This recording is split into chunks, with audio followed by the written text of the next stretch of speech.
ఆమె కేవలము శివుని ఇల్లాలుగానే కాదు, నీకు తల్లిగా ఇప్పుడు అన్నపూర్ణ స్వరూపంగా నిలబడింది. అన్నపూర్ణ స్వరూపంగా ఇప్పుడు ఆవిడ ఏం చేస్తుంది? కరువు లేకుండా చూస్తుంది. మీరు దీన్ని చాలా జాగ్రత్తగా పట్టుకోలేదు. శంకరులు ఒక మాట అన్నారంటే లోపల చాలా నిగూఢమైనటువంటి భావం ఉంటుంది. కరువు వచ్చిందండి అన్నాను అనుకోండి, నేను ఆ ఊళ్ళో కరువు వచ్చిందండి అన్నాను. ఆ ఊళ్ళో కరువు వచ్చిందండి అంటే పత్తిక, బట్టక, జనుముక, నువ్వులుక, వేపాక్క అని అడుగుతారా? కరువు వచ్చిందండి అంటే తినడానికి లేదంటారా? కరువు అన్న మాట నేను పక్కన ఏమీ కలపకుండా చెప్పాను అనుకోండి, కరువు వచ్చింది అన్నాను. ఎవరు దేనికి కరువు వచ్చినట్టు? అన్నానికి కరువు వచ్చిందని అర్థం. మనకి తినడానికి గింజలు లేకపోతే పశువుకు తినడానికి గడ్డి లేదు కాదు, అందరికీ కరువు వచ్చింది. కరువు వచ్చింది అంటే ఎవరికి కరువు వచ్చింది? ఏది కరువు వచ్చింది? ఈ రెండు ఉండవు. కరువు వచ్చింది అంటే అందరికీ కరువు వచ్చింది, అన్నమే కరువు వచ్చింది. అదొకటి కరువు వచ్చి మిగిలినవి ఎన్ని సమృద్ధిగా ఉన్నా ఉపయోగం ఉండదు. మీరు గమనించండి, బోలెడన్ని బట్టలు ఉన్నాయి, బోలెడన్ని నగలు ఉన్నాయి, కావలసినంత పెట్రోల్ ఉంది, బోలెడన్ని కార్లు ఉన్నాయి, అన్నమే లేదు. ఏమైనా ఉపయోగం ఉందా? ఏమీ ఉపయోగం లేదు. అది ఏమీ లేవు, అన్నం ఉంది. చాలా బతుకుతాడా? బతుకుతాడు.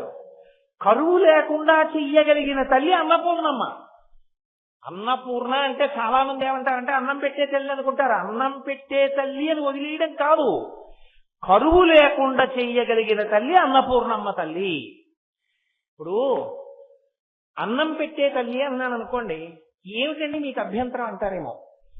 ఇప్పుడు నేను ఉద్యోగం చేస్తున్నానండి, నాకేదో కొంత జీతం వస్తుంది.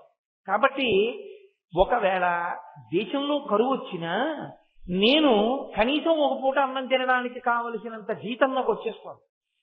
ఒక పూట అన్నం తినడానికి కూడా లేక చచ్చిపోయే వాళ్ళు చాలా మంది అయిపోతారు నేను ఒక పూటే తింటే. నేను ఒక పూట అన్నమే తినే రోజు వచ్చిందనుకోండి, దేశంలో చచ్చిపోయే వాళ్ళ సంఖ్య చాలా వచ్చేసిందని గుర్తు.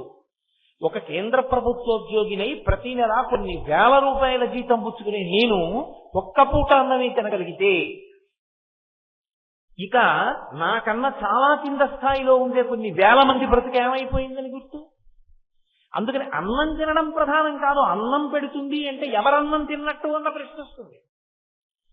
కరువు రాకుండా చూస్తుంది. కరువు రాకుండా చూడడము అన్న మాటలో మళ్ళీ ఏ అర్థం ఉంటుంది అంటే, మీరు వేసినటువంటి గింజలు మొక్కలుగా పెరగడానికి వీలైన రీతిలో వర్షం కురవడం, వీలైన రీతిలో గాలి వీచడం, వీలైన రీతిలో వాతావరణం ఉండడం, క్రిమికీటకాదులు పెరిగిపోకుండా ఉండడం, మీరు కోతలు కోద్దామనుకున్న వాటికి అకాలపు వర్షాలు పడిపోయి పంట నాశనం అయిపోకుండా ఉండడం, తెచ్చిన దాన్ని గాజలో పెట్టిన దాన్ని మళ్లీ పంట వచ్చేంత వరకు హాయిగా వండుకుని తిని సుఖంగా ఉండగలగడం, ఇదంతా చూసే తల్లికి అన్నపూర్ణమ్మని పేరు.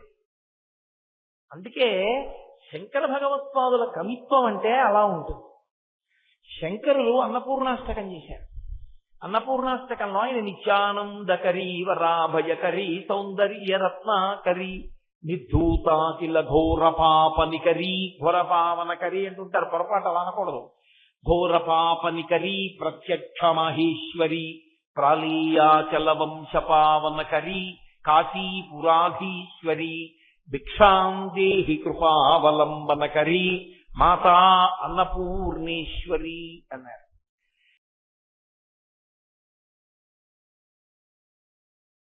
గాజులు ఉన్నాయి అంటే ఒక సువాసిని వేసుకోకపోతే అదొక దారుణమైన విషయం. ఆమెకి తన చేతికి ఉన్న వైభవం ఏమిటో అర్థం కాలేదు. పరదేవత ఎంత గొప్పగా ఆమెని అనుగ్రహించిందో ఆ అనుగ్రహాన్ని ఆమె తెలుసుకోలేకపోయింది అని గుర్తు. అమ్మవారు ఏది చేస్తున్నా మీరెప్పుడూ ఒకటి గుర్తు పెట్టుకోవాలి. శంకరాచార్యుల వారు ప్రత్యేకించి అమ్మవారి గురించి మాట్లాడేటప్పుడు మొట్టమొదట ఆయన దృష్టిలో పెట్టుకుని మాట్లాడేది ఏది అంటే, ఆమె చేసినదేదో అది లోకమునకు ఆదర్శమవుతుంది ఆచారంగా. ఆ తల్లి మొట్టమొదటి ఇల్లాలు. మీతో నేను 1కి 10 మార్లు మనవి చేస్తున్నాను. వాళ్ళది ఆది కుటుంబం, మొట్టమొదటి కుటుంబం. ఆమెయే మొదటి ఇల్లాలు లోకంలో. అయినప్పుడు ఆమె ఏది చేస్తోందో అది లోకమునకు ఆచరణీయమవుతుంది, ఆదర్శమవుతుంది. కాబట్టి ఆ తల్లి భర్తని అనుగమిస్తోంది పతివ్రతగా అని చెప్పడానికి వేటిని ఆధారంగా తీసుకోవాలో, అన్యోన్యతకి ఏది ఉదాహరణగా నిలబడుతుందో దాన్ని శంకరాచార్యుల వారు ఆవిష్కరిస్తారు.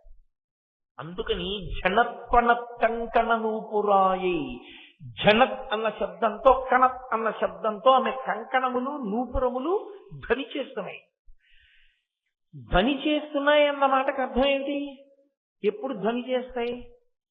ఇలా ఉండిపోయింది అనుకోండి ఆవిడ, అయితే ఇలా ఉండిపోయింది అనుకోండి, అప్పుడు ధ్వని చేయదు ఇంకా. ఎందుకంటే చెయ్యి కదలదు. చెయ్యి కదలకుండా ఇలా ఉండిపోతే ఏదో అభయముద్రో వరదముద్రో పట్టింది అనుకోండి, అప్పుడు ఆ చెయ్యి కదలవలసిన అవసరం లేదు. కదలవలసిన అవసరం లేకపోతే అప్పుడు పరదేవతా స్వరూపంగా నిలబడినట్టు. అప్పుడు దాని వలన గాజులు కదులుతాయి, కంకణములు కదులుతాయి అని చెప్పి ఆవిష్కరించడం కుదరదు. కానీ ఆ తల్లి కంకణముల ధ్వని వినపడుతోంది అంటే ఏమిటి గుర్తు? ఆవిడ చెయ్యి కదులుతోంది. ఆవిడ చెయ్యి కదిలితే దేనికి కదులుతూ ఉండాలి? ఆవిడ చెయ్యి కదిలింది అంటే మీరు ఊహించడానికి అవసరం, ఒక ఇల్లాలుగా ఆవిడ ఏం చేస్తుంటుంది అంటే ఆమె భర్తకి అన్నం పెడుతుంది. భర్తకి అన్నం పెట్టడంలో అందరికన్నా అన్నం పెట్టడం చాలా కష్టం. ఎవరికో తెలుసా అండి? శివుడికి. ఎందుచేత అంటారేమో, ఆయన దగ్గర ఒక చమత్కారం ఉంది. ఆయన నాకు ఆకలేస్తోంది ఇవాళ ఏం వండుతున్నావు అలా ఆయన ఏం అడగడు. ఆయన పెట్టేస్తే తినేస్తాడు. ఆయన వేళకి ఆయన ఆకలి వేసే వేళటికి మీరు ఊహించండి, ఒక కుటుంబంగా ఊహించండి కాసేపు. పెట్టకపోతే ఆయన ఏమనడు, అదేటో ఇంకా వంట అవ్వలేదా అలా ఏమనడం. చక్కగా ఓ కపాలం పట్టుకుని పక్కింటి ముందుకు వెళ్ళి నిలబడి భవతి భిక్షాంది అంటాడు. అయ్యయ్యో అని పక్కింటి ఆవిడ చూసి, అయ్యో అన్నయ్య గారు అదేంటి రెండు అని ఆవిడ పెట్టేస్తుంది. పార్వతీదేవి గొప్పతనం ఎక్కడో తెలుసా? ఎన్నడూ పరమశివుడికి అన్నం తినడానికి ఆవిడ వలన ఇబ్బంది రాకుండా చూసుకుంటూ ఉంటుంది. శంకరాచార్యులు వారు దీన్ని సౌందర్యలహరిలో ఒక అద్భుతమైన శ్లోకంలో వర్ణించారు. రణీజిత్వా దైత్యానపహృత శరస్త్రై కవచిభి నివృత్యై చండాంశ త్రిపురహర నిర్మాల్య విముఖై అన్న శ్లోకంలో పరమశివుడు ఎంతగా భక్తికి వశుడవుతాడంటే, భర్తకి భార్యకి ఒక అనుబంధం ఉంటుంది. భర్త ఏ విస్తట్లో తింటాడో అందులో మిగిలినటువంటి పదార్థాన్ని తినే అధికారం స్వతసిద్ధంగా ఉన్నది ఎవరికి అంటే ఒక్క భార్యకే ఉంటుంది. ఉచ్ఛిష్టం అంటారు. కొంతమంది తెలియక ప్రసాదం అంటుంటారు, తప్పలా అనకూడదు. గురువుగారి ప్రసాదం అంటుంటారు కొంతమంది, తప్పు. గురువుగారి ప్రసాదం అన్న మాట ఎప్పుడు వాడతారంటే గురువుగారి శరీరం వదిలిస్తే వాడతారు. గురోచ్ఛిష్టం అంటే గురువు గారి తినగా మిగిలినది మీకు ఇచ్చారు అని. ఓ పళ్ళ రాశిలో గురువు గారు ఓ పండు తిని ఓ పండు మీకు ఇచ్చారనుకోండి, అప్పుడు ఓ 25 యాపిల్ పళ్ళల్లో ఆయన ఓ పండు తిని మిగిలిన 24 పళ్ళు శిష్యులకి ఇచ్చేస్తే గురువు గారి ప్రసాదం అనకూడదు. గురువు గారి శరీరం వదిలిపెట్టేసిన తర్వాత నైవేద్యం పెట్టి గురువు గారు ఆరాధన పెడితే గురు ప్రసాదం. గురోచ్ఛిష్టం గురువు గారు తినగా మిగిలిన ఇంగిలి. 25 పళ్ళల్లో ఒకటి ఆయన తింటే మిగిలినవి ఇంగిలైనట్టు ఆ రాశి, అప్పుడు ఇచ్చారు. గురోచ్ఛిష్టం అన్నారు. అలా భర్తృచ్ఛిష్టం పతి తినగా మిగిలినటువంటి పదార్థము, దీనిని తినడానికి అధికారం ఎవరిది అంటే ఏ ఇంటనైనా సరే అందులో భాగం ఎవరికి ఉండదు. అది స్వతసిద్ధంగా అధికారం ఎవరిదంటే ఒక్క ఆమెదే, ఒక్క భార్యకే చెందుతుంది. ఆవిడికి ఆ అధికారం ఉంటుంది. పైగా ఎంత అధికారం ఉంటుందంటే భర్త తిన్న పళ్ళెంలో ఆకులో కడగకుండా పదార్థాన్ని వడ్డించేసుకుంటారు. వడ్డించుకుని పదార్థాన్ని తినేస్తారు. అప్పుడు అది దేని కిందకు వస్తుందని అన్నారంటే ఈశ్వరుడు తిన్న పాత్రలో తిన్నట్లు. నాకు తెలిసి నా చిన్నతనంలో మా ఇంట్లో అలా తింటూ ఉండేవారు. అది ఏదో అమర్యాద అని కాదు, లేదు అలా ఇష్టం లేకపోతే తినమని నేనేం శాస్త్రం చేయట్లేదు ఎవరిని. నేను అలా ఏదో బలవంత పెట్టి శాస్త్రం చెప్తున్నాను అని మీరు అనుకోకూడదు. నేను పాటించిన వాళ్ళ వైభవాన్ని ప్రకటిస్తున్నాను అని మీరు గమనించవలసి ఉంటుంది. కాబట్టి భర్త తిన్న పాత్రలో తినడం కానీ భర్త తినగా మిగిలినది తినడం కానీ ఎవరి హక్కు?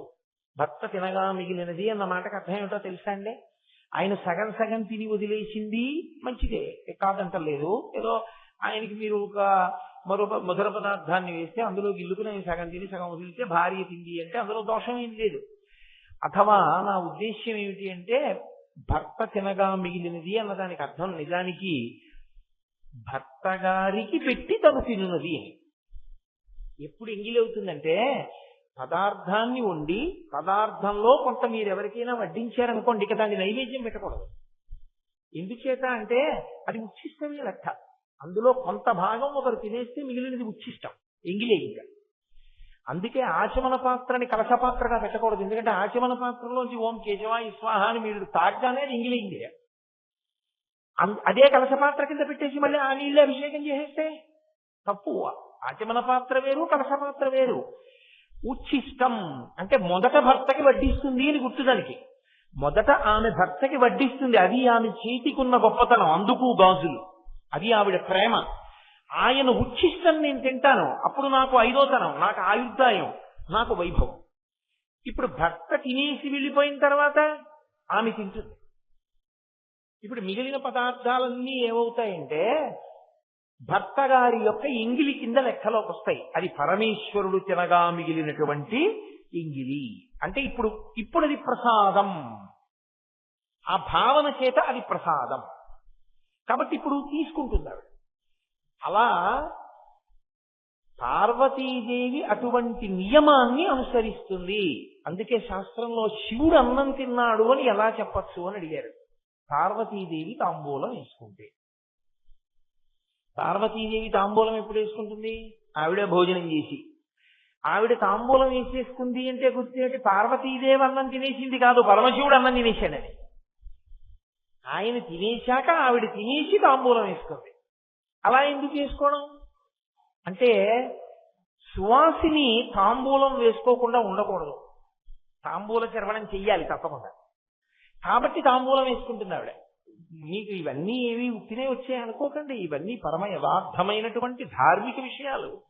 అందుకని ఇప్పుడు ఆవిడ చేతి జనత్వనత్కంకణను పురాయై, శంకరాచార్యుల వారు అమ్మవారి యొక్క కంకణముల వెనక ఎంత చెప్తున్నారంటే, ఆయన చెప్పకుండా ధ్వనిని చెప్తున్నారు. ధ్వని చెప్పలేదనుకోండి, ఆమె చేతికి కంకణములు కదలకుండా ఉన్నాయి అంటే ఆమె ముద్ర పట్టి పరదేవతగా ఉంది. పరదేవతగా మాట్లాడటం లేదు. ఇప్పుడు అన్యోన్య దాంపత్యంగా అర్ధనారీశ్వర స్వరూపంగా చెప్తున్నారు. అర్ధనారీశ్వర స్వరూపంగా ఉన్నప్పుడు ఆమె ఆయనని ఎలా అనుగమిస్తోందో చెప్పకుండా చెప్పడం. ధనొస్తోందంటే చేయి కదులుతోంది, చేయి కదులుతోందంటే ఆయనకి అన్నం పెడుతుంది, అన్నం పెడుతోందంటే పందినేసి పెట్టడం, ఆయనతో కలిసి కూర్చుని తింటూ పెట్టడం అలా ఉండదు. ఆయనకి పెట్టి తాను తింటాడు. నేను శాస్త్రం ఒక్కటే చెప్తున్నాను, నేను ఇలా చెయ్యాలి అని అంటలేదు. అలా చెయ్యాలని నేర్చుకుంటే సంతోషిస్తాను. అలా చెయ్యని వాళ్ళని మీరు ఎవరైనా చెయ్యరా అని అడిగి విమర్శిస్తానని మాత్రం మీరు అనుకోవద్దు. అది నా లక్ష్యం కాదు. నా లక్ష్యం ఉన్నది ఉన్నట్లు మాట్లాడడం ఒక్కటే, అంతే, అంతవరకే. కాబట్టి ఆమె ఇప్పుడు భర్తకి అన్నం పెట్టింది, అంత అందంగా అన్నం పెట్టింది. అంటే తన అదృష్టమేమో తాను తెలుసుకుంది. ఆ చేతికి గాజులు ఎందుకు వేసుకోవాలో వేసుకుని అన్నం పెట్టింది. రెండవది ఎవరికి పెడుతుంది? బిడ్డలకి పెడుతుంది. బిడ్డలంటే నాకంటే ఏదో ఇద్దరు పిల్లలు, నా భార్య వాళ్ళిద్దరికీ పెడుతుంది. అమ్మవారు ఎవరికి పెడుతుంది? ఆవిడ ఎవరికి పెట్టాలి అన్నం పెడితే? గణపతికి, సుబ్రహ్మణ్యుడికా? ఆవిడ ఆ బ్రహ్మకీట జనని, ఆవిడ సమస్త జీవులకు ఆవిడ తల్లి. కాబట్టి ఇప్పుడు ఆవిడ అన్నం ఎవరికి పెడుతుంది? మనందరికీ ఆవిడే పెడుతుంది. మనందరికీ అన్నం పెట్టడం అంటే ఆవిడ చేతి గాజుల గలగల ఆగుతుందా అసలు? మిగిలిన ఏ ఇంట్లోనైనా ఇల్లాలి గాజుల చప్పుడు ఆగుతుంది, కొంతసేపు పడుకుంటుంది. అమ్మవారి యొక్క గాజుల చప్పుడు ఆగే అవకాశం ఉంటుందా? ఉండదు. తల్లి పెడుతూనే ఉంటుంది. అది ఆవిడ ఔదార్యం, ఆవిడ కారుణ్యం. అప్పుడు ఆమె ఎవరు? అన్నపూర్ణ. ఇది తెలుసుకోమని శంకరాచార్యుల వారి ఉద్దేశం. ఆమె కేవలము శివుని ఇల్లాలుగానే కాదు, నీకు తల్లిగా ఇప్పుడు అన్నపూర్ణ స్వరూపంగా నిలబడింది. అన్నపూర్ణ స్వరూపంగా ఇప్పుడు ఆవిడ ఏం చేస్తుంది? కరువు లేకుండా చూస్తుంది. మీరు దీన్ని చాలా జాగ్రత్తగా పట్టుకోలేదు. శంకరులు ఒక మాట అన్నారంటే లోపల చాలా నిగూఢమైనటువంటి భావం ఉంటుంది. కరువు వచ్చిందండి అన్నాను అనుకోండి, నేను ఆ ఊళ్ళో కరువు వచ్చిందండి అన్నాను. ఆ ఊళ్ళో కరువు వచ్చిందండి అంటే పత్తిక, బట్టక, జనుముక, నువ్వులుక, వేపాక్క అని అడుగుతారా? కరువు వచ్చిందండి అంటే తినడానికి లేదంటారా? కరువు అన్న మాట నేను పక్కన ఏమీ కలపకుండా చెప్పాను అనుకోండి, కరువు వచ్చింది అన్నాను. దేనికి కరువు వచ్చినట్టు? అన్నానికి కరువు వచ్చిందని అర్థం. మనకి తినడానికి గింజలు లేకపోతే పశువుకు తినడానికి గడ్డి లేదు కాదు. అందరికీ కరువు వచ్చింది. కరువు వచ్చింది అంటే ఎవరికి కరువు వచ్చింది? ఏది కరువు వచ్చింది? ఈ రెండు ఉండవు. కరువు వచ్చింది అంటే అందరికీ కరువు వచ్చింది, అన్నమే కరువు వచ్చింది. అదొకటి కరువు వచ్చి మిగిలినవి ఎన్ని సమృద్ధిగా ఉన్నా ఉపయోగం ఉండదు. మీరు గమనించండి, బోలెడన్ని బట్టలు ఉన్నాయి, బోలెడన్ని నగలు ఉన్నాయి, కావలసినంత పెట్రోల్ ఉంది, బోలెడన్ని కార్లు ఉన్నాయి, అన్నమే లేదు. ఏమైనా ఉపయోగం ఉందా? ఏమీ ఉపయోగం లేదు. అది ఏమీ లేవు, అన్నం ఉంది. చాలా బతుకుతాడా? బతుకుతాడు. కరువు లేకుండా చెయ్యగలిగిన తల్లి అన్నపూర్ణమ్మ. అన్నపూర్ణ అంటే చాలా మంది ఏమంటారంటే అన్నం పెట్టే తల్లి అనుకుంటారు. అన్నం పెట్టే తల్లి అని వదిలేయడం కాదు, కరువు లేకుండా చెయ్యగలిగిన తల్లి అన్నపూర్ణమ్మ తల్లి. ఇప్పుడు అన్నం పెట్టే తల్లి అన్నాను అనుకోండి, ఏమిటండి మీకు అభ్యంతరం అంటారేమో. ఇప్పుడు నేను ఉద్యోగం చేస్తున్నానండి, నాకేదో కొంత జీతం వస్తుంది. కాబట్టి ఒకవేళ దేశంలో కరువు వచ్చినా నేను కనీసం ఒక పూట అన్నం తినడానికి కావలసినంత జీతం నాకు వచ్చేస్తుంది. ఒక పూట అన్నం తినడానికి కూడా లేక చచ్చిపోయే వాళ్ళు చాలా మంది అయిపోతారు నేను ఒక పూటే తింటే. నేను ఒక పూట అన్నమే తినే రోజు వచ్చిందనుకోండి, దేశంలో చచ్చిపోయే వాళ్ళ సంఖ్య చాలా వచ్చేసిందని గుర్తు. ఒక కేంద్ర ప్రభుత్వోద్యోగినై ప్రతి నెల కొన్ని వేల రూపాయల జీతం పుచ్చుకునే నేను ఒక్క పూట అన్నమే తినగలిగితే, ఇక నాకన్నా చాలా కింద స్థాయిలో ఉండే కొన్ని వేల మంది బ్రతుకు ఏమైపోయిందని గుర్తు. అందుకని అన్నం తినడం ప్రధానం కాదు. అన్నం పెడుతుంది అంటే ఎవరన్నం తిన్నట్టు అన్న ప్రశ్న వస్తుంది. కరువు రాకుండా చూస్తుంది. కరువు రాకుండా చూడటము అన్న మాటలో మళ్ళీ ఏ అర్థం ఉంటుంది అంటే, మీరు వేసినటువంటి గింజలు మొక్కలుగా పెరగడానికి వీలైన రీతిలో వర్షం కురవడం, వీలైన రీతిలో గాలి వీచడం, వీలైన రీతిలో వాతావరణం ఉండడం, క్రిమికీటకాదులు పెరిగిపోకుండా ఉండడం, మీరు కోతలు కోద్దామనుకున్న వాటికి అకాలపు వర్షాలు పడిపోయి పంట నాశనం అయిపోకుండా ఉండడం, తెచ్చిన దాన్ని గాజలో పెట్టిన దాన్ని మళ్లీ పంట వచ్చేంత వరకు హాయిగా వండుకుని తిని సుఖంగా ఉండగలగడం, ఇదంతా చూసే తల్లికి అన్నపూర్ణమ్మని పేరు. అందుకే శంకర భగవత్పాదుల కవిత్వం అంటే అలా ఉంటుంది. శంకరులు అన్నపూర్ణాష్టకం చేశారు. అన్నపూర్ణాష్టకంలో ఆయన నిత్యానందకరీ వరాభయకరీ సౌందర్య రత్నాకరీ నిర్ధూతాకిల ఘోర పాపనికరీ, ఘోర పావనకరీ అంటుంటారు, పొరపాటు అలా అనకూడదు.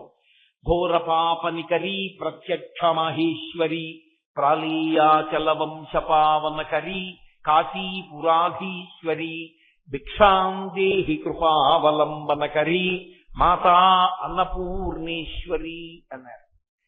మనకు అన్నం పెట్టు. ఆయన ముందు అమ్మవారిని అనేక విశేషణాలతో పిలిచారు. నిత్యానందకరి, వరా అభయకరి అంటూ కొన్ని కొన్ని ముద్రలు అమ్మవారి వైభవం చెప్పి అమ్మ అన్నం పెట్టు మకుటంగా చెప్పారు. అమ్మ అన్నం పెట్టు, అమ్మ అన్నం పెట్టు, అమ్మ అన్నం పెట్టు అన్నప్పుడు ఆ అష్టకం ఎవరికి అన్వయం అవుతుంది? శంకరాచార్యుల వారికి అన్వయం అవుతుంది. నేను చదివాను అనుకోండి, ఎవరికి అన్వయం అవుతుంది? భిక్షాందేహి, అమ్మ భిక్షం అడుగుతున్నాను అన్నం పెట్టు అన్నాను అనుకోండి, ఇప్పుడు ఎవరికి అన్నం పెట్టాలి? ఆవిడే నాకు.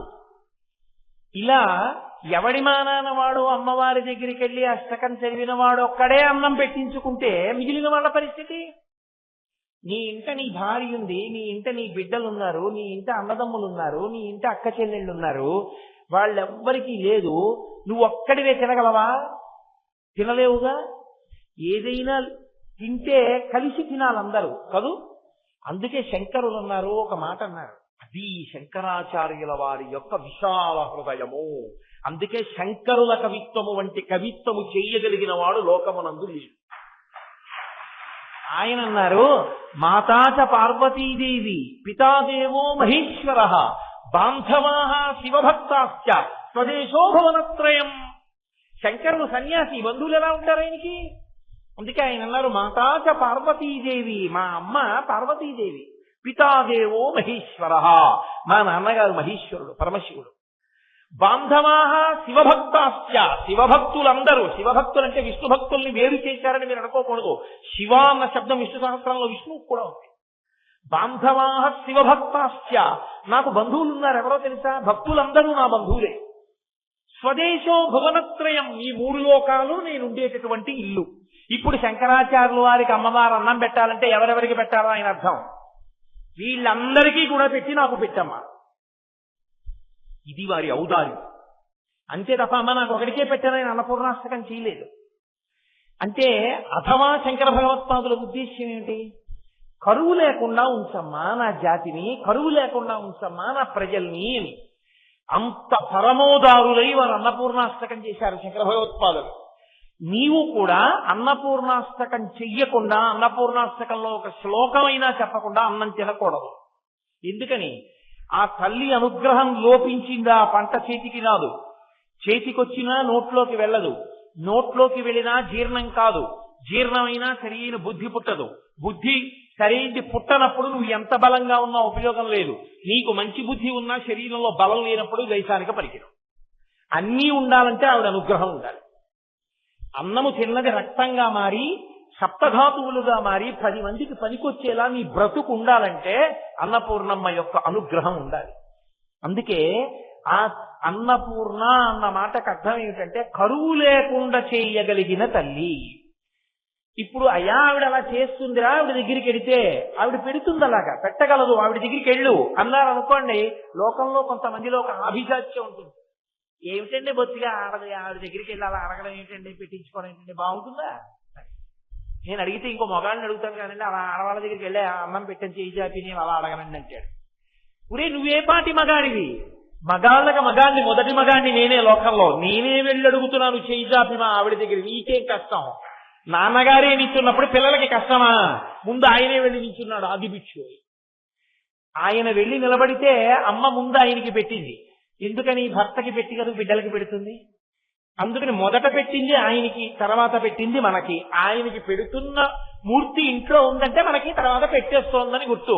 ఆయనకే పెడుతోందండి మాకెప్పుడు పెట్టదా అని అడగకూడదు. అమ్మ ఆయనకి పెట్టింది అంటే తర్వాత మనకే పిలిచి పెట్టేస్తుంది. పైగా ఆయన మొదటి ముద్ద ఇలా నోట్లో పెట్టుకుంటే ఏమంటాడు? అరే పిల్లలు తిన్నారా? లేదు, మీరు తిన్నాక పెడతాను. ఇప్పుడు ఆయన గంట సేపు కబుర్లు చెప్తూ తింటాడా? పిల్లలు నకనకలాడుతున్నాడు, గబగబా తినేసేసి ఆ పిల్లలకి పెట్టేసి విస్తళ్ళేసి ఈలోగా వెంటనే చేసేస్తుండు. వాళ్ళకి వంటన చేసే లోపల నేను భోజనం అయిపోతుంది, తినండి. ఇప్పుడు అమ్మ పిల్లలు కలిసి తింటారు. మీరు ఒకటి గుర్తుపెట్టుకోండి, ఆయనకి పెడుతోంది అంటే అర్థం ఏమిటి? ఆ తర్వాత ఆవిడ మనతో కలిసి తింటుంది అని గుర్తు కాదు.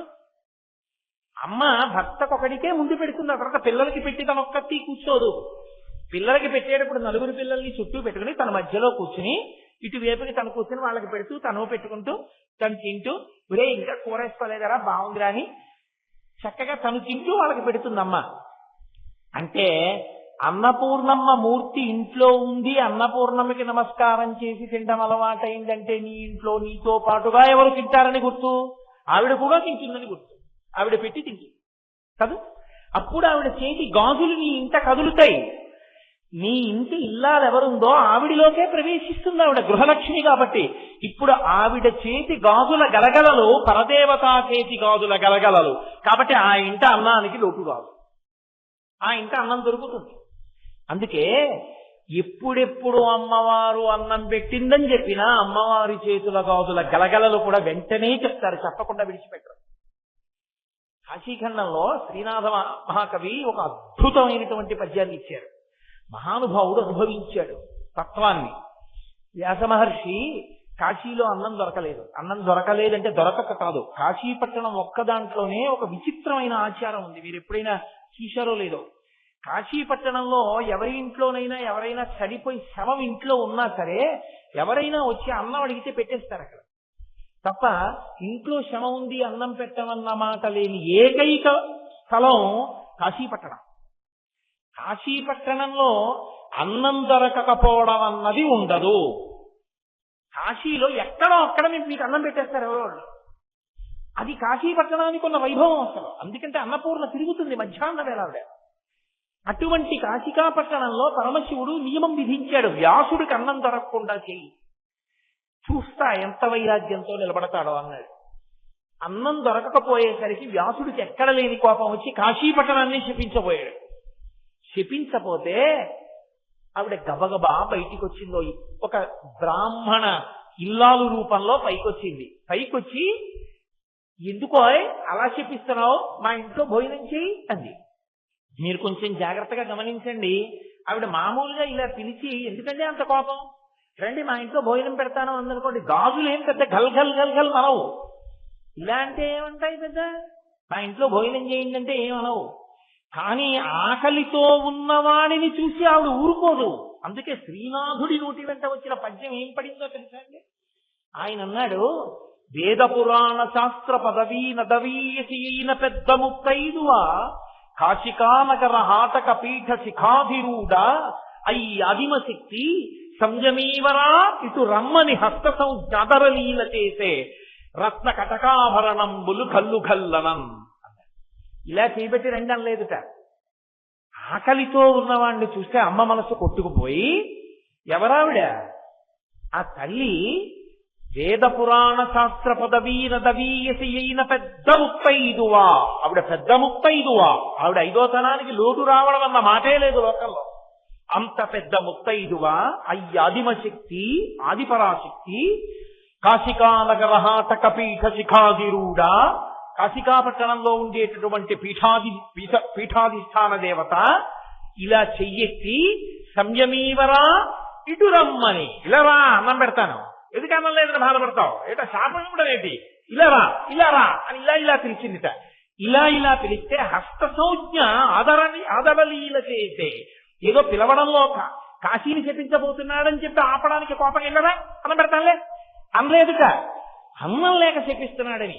చూడండి, పిల్లలు కొంచెం ఆలస్యం అయిందనుకోండి, అయిపోతుందిరా, కుక్కర్లో ఎలక్ట్రిక్ కుక్కర్లో పెట్టేసి ఇచ్చేయడం మర్చిపోయాను, ఇవాళ ప్రెషర్ కుక్కర్లో పెట్టేసాను అయిపోతుంది వంట, ఒక్క నిమిషం ఉంటుంది తల్లి. అది ఇంకా ఏదో కొద్దిగా కలపాలి, అది సరే అందులోంచి స్టీమ్ బయటికి రావాలి, చల్లారాలి, చల్లారిన తర్వాత మూత తీయాలి, వడ్డించాలి. వీడికి ఎక్కడ లేని కోపం, నువ్వు ఎప్పుడు అంతేనమ్మా, అన్నం తొందరగా పెట్టమమ్మా, ఇబ్బంది వచ్చేస్తాను, ఎంత ఆకలిసిస్తుందో తెలుసామా అని వాడు చిరాకు పడిపోయి, ఈలోగా నేను అమ్మ చెగోడీలు తినేస్తానమ్మా అంటాడు. అమ్మ అంటుంది, చెగోడీలు తినేది ఎదురా, వండిన అన్నం ఏం చేయను, ఒక్క నిమిషం ఉండు నాన్న, ఒక్క నిమిషం ఉండు. వాడు అంత దెబ్బలాడుతున్నా విచిత్రం ఏంటంటే, అయ్యో పిల్లాడికి వేళ పట్టున అన్నంలే పెట్టలేకపోయానని తన తప్పుతో కుంగిపోతుంది తప్ప, ఏమిట్రా ఒక్క రోజుకి ఏం లాగి లెంపగా ఏం కొట్టదమ్మా. పిల్లాడికి పాఠం అర్థం అవ్వకపోతే నా తప్పు వాడికి అర్థం అయ్యేటట్టు చెప్పలేకపోయాననుకునే మాస్టర్ లేకపోవచ్చు. వేళకన్నం ఉండకపోతే బాధపడే కొడుకుని చూసి నాది తప్పని కుమిలిపోతుంది తప్ప కొడుకుని కొట్టదు తల్లి. పెట్టేస్తున్నాను నాన్న అంటుంది. అమ్మ ప్రేమ అంటే అలా ఉంటుంది. ఆవిడ ఆదిమశక్తి, పెద్ద ముత్తైదువా, జగత్తులు కన్న తల్లి. ఆవిడ కోపగిస్తుందా వ్యాసుడి మీద? హస్త సంజ్ఞాదరలీల చేసే, ఇది శ్రీనాథుడి యొక్క హృదయం అండి. అత్యంత ఆదరంతో ఇలా పిలిచింది, హస్త సంజ్ఞాదరలీల చేసే, రా సంయమీవరా అంది. ఇలా అనేటప్పటికిట ఆ రత్న కటకాభరణంబులు గల్లు గల్లనన్, ఆవిడ చేతి గాజులు గల్లు గల్లు మన్నాయి.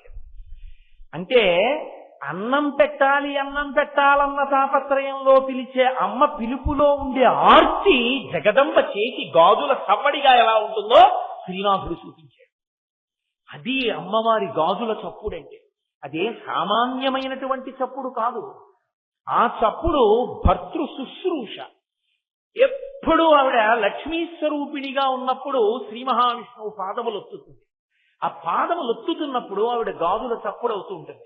మీరు సుప్రభాతంలో వింటారుగా, లక్ష్మీమహీ తదనురూప నిజానుభావ నీలాది దివ్య మహిషీకర పల్లవానాం ఆరుణ్య సంక్రమణత కిలసాంధ్ర రాగౌ శ్రీ వెంకటేశ చరణౌ శరణం ప్రపత్తి. నేనైతే అంటాను, గురువు గారి పాదముల దగ్గర వంగి నమస్కరించినటువంటి తలా చేతిలో ఉన్న పురుషుడు, భర్త కాళ్ళు ఒక్కసారి కూడా పట్టని భార్య, వీళ్ళిద్దరి జన్మ నిరర్థకం. పురుషుడిగా వాడికి గౌరవం ఎప్పుడంటే గురువు గారి దగ్గర వంగి గురుపాదములకు నమస్కరించినప్పుడే అసలు ఆ శరీరానికి ఒక అందం, గౌరవం. స్త్రీకి అందం, గౌరవం ఎప్పుడంటే జన్మలో భర్త కాళ్ళు పట్టినప్పుడే, ఆ చేతులు ఈశ్వరుడు ఇచ్చినందుకు, ఆ చేతులకి గాజులు ఉన్నందుకు అందం. కాబట్టి లక్ష్మీదేవంతటిది గాజులు గల్లు గల్లు అనబడేటట్టుగా ఆమె భర్త యొక్క కాళ్ళు పడుతోంది. కాబట్టి ఆ తల్లి బిడ్డలకి అన్నం పెడుతోంది, ఆ తల్లి భర్తకి అన్నం పెడుతోంది. బిడ్డలకి అన్నం పెట్టడంలో కూడా మీకు ఒక విచిత్రం ఉంటుంది. ఇంట్లో తండ్రికి కనపడితే దెబ్బలాడతాడని తప్పు పనులు చేయడానికి అలవాటు పడిపోయిన కొడుకు అందరూ అన్నం తినే వేళటికి రాకుండా, రాత్రి 8ంటికి భోజనం చేస్తారంటే నాన్నగారు లేచి ఉంటారని రాకుండా, నాన్నగారు పడుకున్నాక వెడదామని రాత్రి 10ంటికి ఇంట్లోకి వచ్చి మెల్లగా తలుపు తీసుకుని లోపల ప్రవేశించి వంటింట్లోకి వెళ్ళి ఆకలితో ఏదో కనపడింది తిని పడుకుండిపోతాడేమోనని భర్తతోటి నాకు కొద్దిగా పనుంది సర్దుకుని వచ్చేస్తాను మీరు పడుకోండి అని చెప్పేసి, ఆ కొడుకు వచ్చే వరకు చీకట్లోనే ఎక్కడో ఉండి వాడు వచ్చి వంటింట్లోకి వెళ్ళి లైట్ వేసుకుని గబగబా ఏదో దొరికింది తింటుంటే వచ్చి తిట్టకుండా తిడితే అన్నం తినడని కూర్చోపెట్టి వాడికి అన్నీ వేసి అన్నం పెట్టి వాడు పెరుగన్నంలోకి వచ్చేసిన తర్వాత ఏడుస్తుందమ్మ. అది అమ్మ అంటే లోకం. అందుకే లోకంలో దరిద్రం అన్నది ఏదైనా ఉంటే అమ్మ లేని వాడే దరిద్రుడు తప్ప మిగిలిన వాడు దరిద్రుడు కాదు. కాబట్టి అమ్మ అంటేనే అంత ప్రేమ. 10 మందిలో బస్సులో వెడుతూ పిల్లాడికి పాలు పడుతుంది, ఏదైనా మర్చిపోతుందేమో కానీ పాల సీసా ఒక్కటి పట్టుకొచ్చి బస్సులో పాల సీసా నోట్లో పెట్టి పాలు పెట్టే తల్లిని నాకు చూపించండి. ఆ పాల సీసాకి ఒక రంగు గుడ్డ ఒకటి పైన గలీబు కింద కట్టేస్తుంది. ఎందుకని? అందులో ఎన్ని పాలున్నాయో చూస్తే పిల్లాడు తాగిన ఇన్ని పాలని ఎవరి కనురాపు తగులుతుందో అని ఓ గలీబు తొడిగి పాలు పట్టేస్తుంది తప్ప అందరికీ తెలిసేలా ఎన్ని పాలు తాగాడో తెలియకుండా చూసుకుంటుంది. అది అమ్మ. నువ్వు ఏం చేశావని నీకు పట్టింది ఆ రోజున. ఆ అమ్మని అమ్మాని పిలిచి అమ్మకి నమస్కరించని బ్రతుకొక బ్రతుక. ఇక అమ్మకి కజ్జినం పెట్టని వాడు, అమ్మకి అన్నం పెట్టని వాడు, వీళ్ళిద్దరిని నమ్మి ఎలా స్నేహం చేస్తాను? అంత చేసిన తల్లినే చూడని వాడిని నేను నమ్మనా? వాడిని దగ్గర పెట్టుకోనా? వాడు నాకు చేస్తాడా? వాడు నా పక్కన సరిగా ఉంటాడని ఏం నమ్మకం? అందుకే ప్రపంచంలో ఎవరినైనా నమ్మచ్చు, కానీ అమ్మని చూడని వాడిని మాత్రం ఎప్పుడూ నమ్మకం. వాడు కృతజ్ఞుడు, వాడికి నిష్కృతి లేదు ఇక జీవితంలో. అందుకే వాకాటి పాండురంగారావు గారు దిక్సూచి వ్యాసాలు రాస్తూ one who says thanks to his mother and wife is the biggest pool on the face of the earth అని రాశారు. తల్లికి భార్యకి థ్యాంక్స్ నువ్వు ఏమిచ్చి చెప్తావు? ఎక్కడో పుట్టిన పిల్ల ఇంటి పేరు వదిలేసింది, వంశం వదిలేసింది, తల్లిదండ్రులను వదిలేసింది, తన వాళ్ళను వదిలేసింది, నిన్ను నమ్మి సముద్రాలు దాటి దేశాలు దాటి వెళ్ళిపోయి నీతో ఉండి నీ తేజస్సుని తను పుచ్చుకుని నీ ఇంటి పేరుతో కొడుకుని కంది. తన తండ్రి ఇంటి పేరు అనలేదు, తన తల్లి ఇంటి పేరు అనలేదు, మామగారికి మనవణ్ణిచ్చానండి. అటువంటి భార్యకి నువ్వు ఏమిచ్చి థ్యాంక్స్ చెప్తావు? అసలు ఆమెకి థ్యాంక్స్ అన్న మాట చెప్పడం కుదురుతుందా? కుదరదు. థ్యాంక్స్ అన్న మాట భార్య దగ్గర అన్నాడు అంటే వాడు అయోగ్యుడు. భార్యకి తల్లికి థ్యాంక్స్ చెప్పలేరు. నువ్వు స్త్రీ పక్షపాతివి అని అనుకోకండి, నేను శాస్త్రపక్షపాతిని, నేను ఉన్న యథార్థం మాట్లాడుతున్నా. కాబట్టి ఆ తల్లి జగదంబ బిడ్డలకి అన్నం పెడుతుంది. ఆ తల్లి ఆబ్రహ్మకీట జనని, నాకు మీకు కాదు, చరాచర ప్రపంచంలో ఉన్న సమస్త ప్రాణులకు అన్నం పెడుతుంది. అందుకే మహానుభావుడు పేరాల భరతశర్మ గారు శారదానంద లహరి చేస్తూ ఒక అద్భుతమైన మాట అన్నారు. గబుక్కుని అంటాను, అవి ఎప్పుడో చదివిన పుస్తకాలు గుర్తుందో లేదో తెలియదు ఆ పద్యం. ఒక్కడు ఇంగుముఖంబులను మరొక్కడు ఆరుముగాలతోడని అక్కున పాలు త్రావ జగమంతయు బిడ్డలు కన్న తల్లి ఎచ్చట నుండి చేపెదుకో ఇనబింబము చంద్రబింబము తక్కక నీ యురంబనను దల్పకయున్న అహర్నిశల్ సతీ అంటారు. అందులో ఆయన అంటారు, అమ్మా నీకున్న 2 స్థనాలు అమ్మవి కదా, అన్నం పెట్టడం అంటే పాలివ్వాలి. పాలివ్వడానికి నీ 2 పిల్లలు ముందు నీ కడుపున పుట్టిన వాళ్ళు తొడల మీద కూర్చున్నారు నీకు. ఒకడు 7 ముఖం వాడు, ఇంకొకడు 6 ముఖాల వాడు. వీళ్ళిద్దరూ తాగుతున్నారు 2 స్థానాలు. ఒక్కడు 7 ముఖం బోనను, వాడు ఆకలి తీరుతుందా? తాగుతుంటే జీర్ణమైపోతుంది.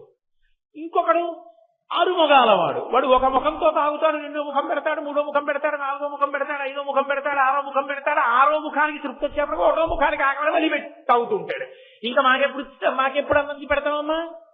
ఒక్కడు 7 ముఖంబునను మరొక్కడు 6 ముఖాలతోడ జగమంతయు బిడ్డలు కన్న తల్లి నేడెక్కడ నుండి చేపెదకో, మాకెప్పుడు పెడతావమ్మా అన్నం అని పిల్లలు అంటారేమో. మేము మాత్రం పిల్లలం కామా అంటామేమోనని ఆవిడ ఏం చేసిందంటేట, ఇనబింబము చంద్రబింబము తక్కక నీ రంబమును దాల్చిన అహర్నిశం సతి. ఆవిడ సూర్యబింబాన్ని చంద్రబింబాన్ని రెండింటినీ తన స్థలములుగా ఉంచుతుంది. సూర్యబింబం యొక్క కిరణముల చేత మనం ఆ ఆకులలో ఉండేటటువంటి ఆకుపచ్చటి పదార్థం తయారవుతుంది. అందులోంచి కాయలు పళ్ళు అన్నీ వస్తాయి. అలాగే దొరికాయి కదా అని అన్నీ తినేస్తే అజీర్తి పట్టుకుంటే చంద్రుడి చేత ప్రకాశించి ఔషధులు మనకి వైద్యానికి దొరుకుతాయి. అందుకని పిల్లలు ఎక్కువ తింటే వైద్యం చేయడానికి ఔషధుల్ని ప్రకాశింపజేయడానికి చంద్రుణ్ణి, అందరికీ అన్నం దొరకడం కోసం చెట్లు పంటలు పెరగడానికి సూర్యుణ్ణి, ఇద్దరినీ తన యొక్క స్థలములుగా పెట్టుకుని మన అందరికీ కూడా అమ్మే అన్నం పెడుతోందన్నారు పేరాల భర్త శర్మ. కాబట్టి ఆ తల్లి బిడ్డలందరికీ అన్నం పెట్టే తల్లి. కాబట్టి ఎప్పుడు ఇలా పట్టుకుని ఉంటుంది. కేవలం అన్నం పెట్టడం కాదు, అమ్మా అని పిలిస్తే చాలట, కోరిక తీరుస్తుంది. అభయం అమ్మా అన్నాడు అనుకోండి, ఎంత నిర్భయత్వమో. ఏమి తెలుసు పసిగుడ్డుకి? రైల్లో స్లీపర్ క్లాస్ లో వెళ్ళిపోతుంటాడు మంచి రోహిణీ కార్తీ. ఆ మిడిల్ బెర్త్ వాడు అప్పర్ బెర్త్ వాడు గాలి ఇట్లేదని కిటికీలు పైకెత్తేస్తారు. లోయర్ బెర్త్ లో పడుకుంటుంది చంటి పిల్లాన్ని ఎట్టుకుని. వాడు ఇలా పొట్టలోకి దూరి దూరి దూరి దూరి పడుకుంటాడు. ఇట్నుంచి రైలు ఎడుతుంటుంది, అట్నుంచి రైలు పెద్ద కూత వేసుకుంటూ ఇలా వెళ్ళిపోతుంది. ఆ కూతకి రైలు చప్పుడికి గాఢ నిద్రలో ఉన్న పిల్లవాడు ఉలిక్కి పడతాడు. ఇంత నిద్రలో ఉన్న అమ్మ ఉలిక్కి పడిన ఆ పసిగుడ్డు మీద చెయ్యేసి ఇలా దగ్గరికి లాక్కుంటుంది. వాడికి ఏమర్థం అవుతుందో, అమ్మ కడుపు అమ్మ చెయ్యి తగలగానే వాడు నిర్భయత్వాన్ని పొంది మళ్ళీ నిద్రపోతాడు. అమ్మ చేతికి అమ్మ కడుపుకి అమ్మ ఒంటికి అంత శక్తి. అమ్మ అంటేనే రాశీభూతమైన నిర్భయత్వం. అమ్మ చెయ్యి తగిలితే అంత సంతోషం. అటువంటి అమ్మ ఆ తల్లి జగజ్జనని. అటువంటి తల్లి అమ్మా అని నిజంగా ఆర్తితో వెళ్ళి అడిగిన వాడు ఎవడి కోరిక తీర్చరు. అది వైదికమైతే ధార్మికమైతే. అందుకనిట కోరిక తీర్చడానికి ఆయుధ రూపంలో పెడుతుందిట. తినరా కొడకా ఉభౌ సర్వీ కుంభౌ మణిగణక సంభావిత గుణౌ తథానా పాణిభ్యామృతరస మృష్టాన్న కలితౌ కళాఢ్యా కళ్యాణీ కలిత సదనా శ్రీ గిరతి శరసస్యతౌ భ్రమర్యంబా రచయితు మదిష్టార్థ విభవం అంటారు. రచయితు మదిష్టార్థ విభవం. నా యొక్క కోరిక తీర్చడానికి ఆమె బంగారు పాత్ర చేతిలో పట్టుకుని మణిగణకసితమైన తెడ్డు పట్టుకుని పాయస రూపంలో వడ్డించి కోరిక తీరుస్తుంది. కాబట్టి ఆ తల్లి కామాక్షి. ఆవిడ ఏమి తీర్చలేదు కాబట్టి ఆమె కోరికలు తీరుస్తుంది. ఇక అతిథులకు అసలు ఆవిడికి అతిథి అన్నవాడెవరు? ఆవిడ దగ్గర తినని వాడెవరు? ఎవరు? ఎక్కడ ఏది తిన్నా మా అమ్మ పెట్టిన భిక్షే కొత్తగా తినడానికి ఏం ఉండదు. కాదు, లౌకిక మర్యాద యందు ఆలోచించినప్పుడు అతిథికి ఔపోసన కూడా భర్త పోసుకోవడానికి వీలుగా ఏర్పాటు చేస్తుంది. కాశీఖండంలో వ్యాసుడికి అన్నం పెట్టినప్పుడు అలాగే ఏర్పాటు చేసింది. అలాగే ఏర్పాటు చేసి అన్నం పెట్టింది. కాబట్టి భర్తకి ఫలితం ఇప్పుడు ఇంటికి వచ్చినటువంటి వాడు భోజనానికి వచ్చాడు. అందుకే మా ఇంట్లో భోజనానికి రండి అన్నారు. మా ఇంట్లో భోజనానికి రండి అని పిలవడం ఏదో మీ క్షుద్బాధ తీరడానికి కాస్త అన్నం పెడతాను రండి అని పిలవడం. అందుకే భోజనానికి రండి అన్నారు. అయ్యా మా ఇంట్లో దేవతార్చన చేతులు గాని రండి అంటారు. ఆయన వెళ్ళి కూర్చుంటే పదార్థములన్నీ వడ్డించి ఔపోసన వడ్డిస్తారు. ఆఖరణ చేతిలో హస్తోదకం అని వేస్తారు. హస్తోదకం వేసినప్పుడు చేతిలో వేసి వదలరు. ఓ మాట చెప్తారు ఆయన, చక్కగా ఎంతో శివభక్తుడు, పరమేశ్వరుడు అంటే ఎంతో ప్రీతి ఉన్నవాడు, అగ్ని విష్ణుద్వేషికాడు. ఆయన దగ్గరికి వెళ్లి హస్తోదకం వేసి విశ్వనాథ స్వరూపాయ బ్రాహ్మణాయ తుభ్యం నమః, విశ్వేశ్వరుడు నా ఇంటికి నీ రూపంలో వచ్చాడు అని హస్తోదకం వేస్తారు.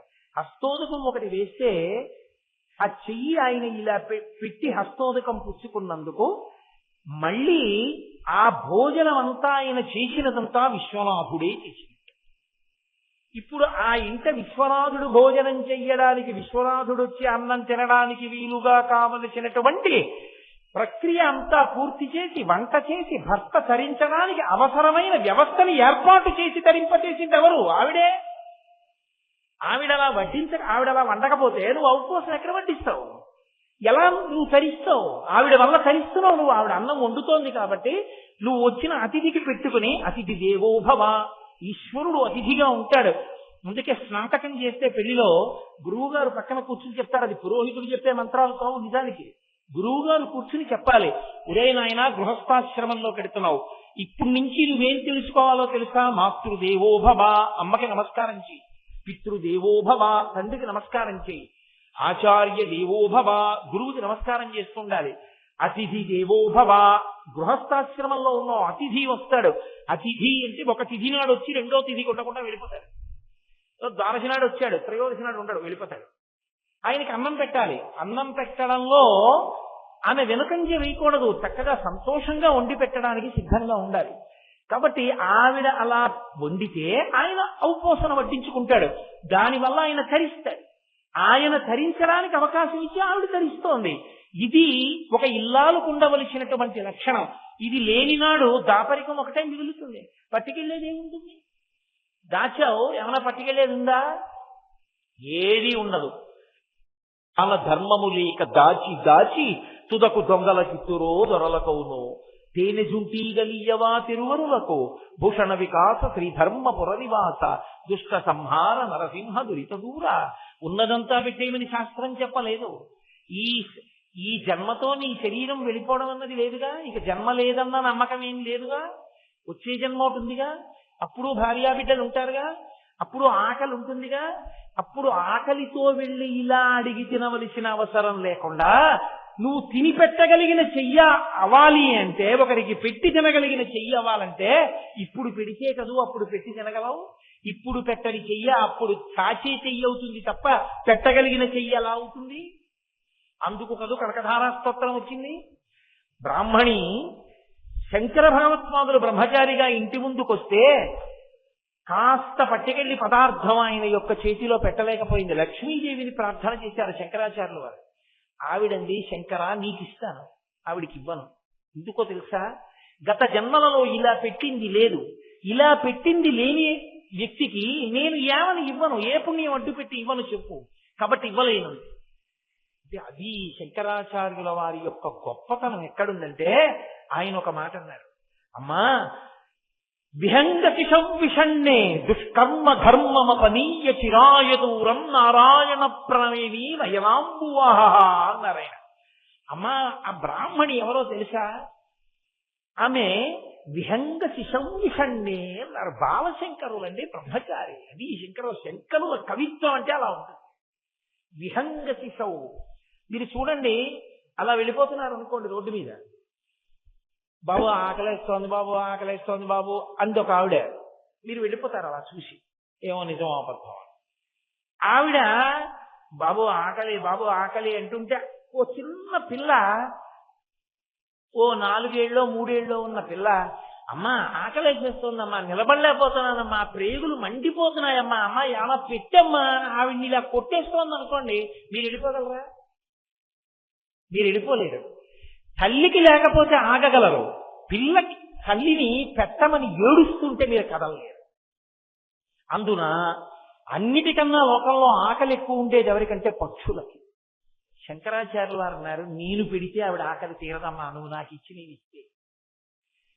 పక్షి పిల్ల లాంటిదమ్మా ఈ బ్రాహ్మణి, ఆకలితో ఉంది. పక్షి ఒక మనుష్యుని యొక్క సంతానం, ఒక చిన్నపిల్ల ఆకలితో ఉంటే వెళ్ళలేమే మనుష్యులం మేము. పక్షి పిల్ల ఆకలితో కొట్టుకుంటుంటే పాప ఏమీ పెట్టింది లేదు నేను ఇవ్వనంటావా? ఎలా అంటావమ్మా? ఒకవేళ నిజంగా ఆవిడ పెట్టింది లేదు, ఆవిడ చేసిన దుష్కర్మలన్నింటినీ కోటాదులమారాయమ్మా నీ అనుగ్రహంతో, నీ కంటి చూపుతో కొట్టేయి, పుణ్యం లేదంటానే నా చేతిలో ఎండు ఉసిరికేసి నీ పుణ్యం చాలదా నువ్వు ఇవ్వాలనుకుంటే అన్నారు.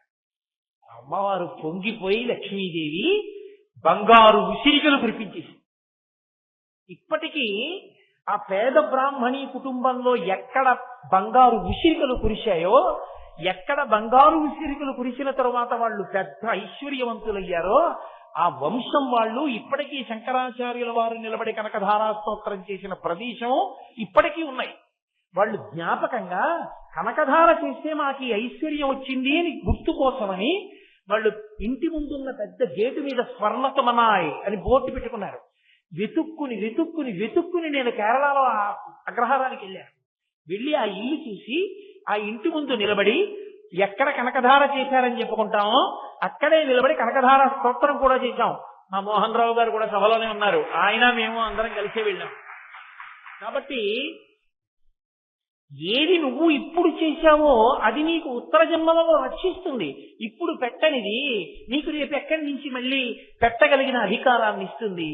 కాబట్టి భర్త పెట్టాలన్నా తాను పెట్టాలన్నా భార్య వండితే కదూ అన్ని దానముల కన్నా అన్నదానము మిన్న. ఆకలితో ఉన్నవాడికి పట్టెడన్నం పెట్టడం గొప్ప. ఎప్పుడు భార్య సహకరిస్తే కదూ పట్టెడన్నం వండితే కదూ. నేను కొన్ని కొన్ని ఇళ్లలో చూస్తుంటాను, సున్నితపు త్రాసుతో కొలిసి వండుకుంటారు. ఒకవేళ రోజున పులుసు నచ్చి భర్త ఇంకొంచెం అన్నం అడిగితే ఉండదు. అదేంటి అన్నం లేదా అంటే రోజు డబ్బా సరిపోతుంది కదా అంతే వండానంటారు. ఇంత మిగిలితే ఏమైంది అన్నారు అనుకోండి, ఎందుకు వేస్ట్? అదేంటి నువ్వు ఎందుకున్నావు గృహస్థాశ్రమంలో? ఎవరూ లేకపోతే భూతబలి బయటపడాయి, పక్షులు తింటాయి, కాకులు తింటాయి, కుక్క తింటుంది, పంది తింటుంది. నువ్వు అలా గిన్నెలో ఉన్న కరిమెతుకు నీకు సరిపోవడానికి మాత్రమే వండుకు తినడం అలవాటైతే వచ్చే జన్మలో ఒక మెతుకు నీకు పెట్టడం ఎలా కుదురుతుంది? కనీసం అడుగునున్నది తీసి పెట్టడానికి కూడా మిగల్చకపోతే ఒక గుప్పెడు. కాబట్టి నేర్పారు మనకి శంకరాచార్యులు వారు, నేర్పింది మనకి అన్నపూర్ణ. అమ్మ అన్నం పెట్టేటప్పుడు అయోగ్యుడని పెట్టదు, అయోగ్యుడి కోసమే ఎదురు చూసి పెడుతుంది.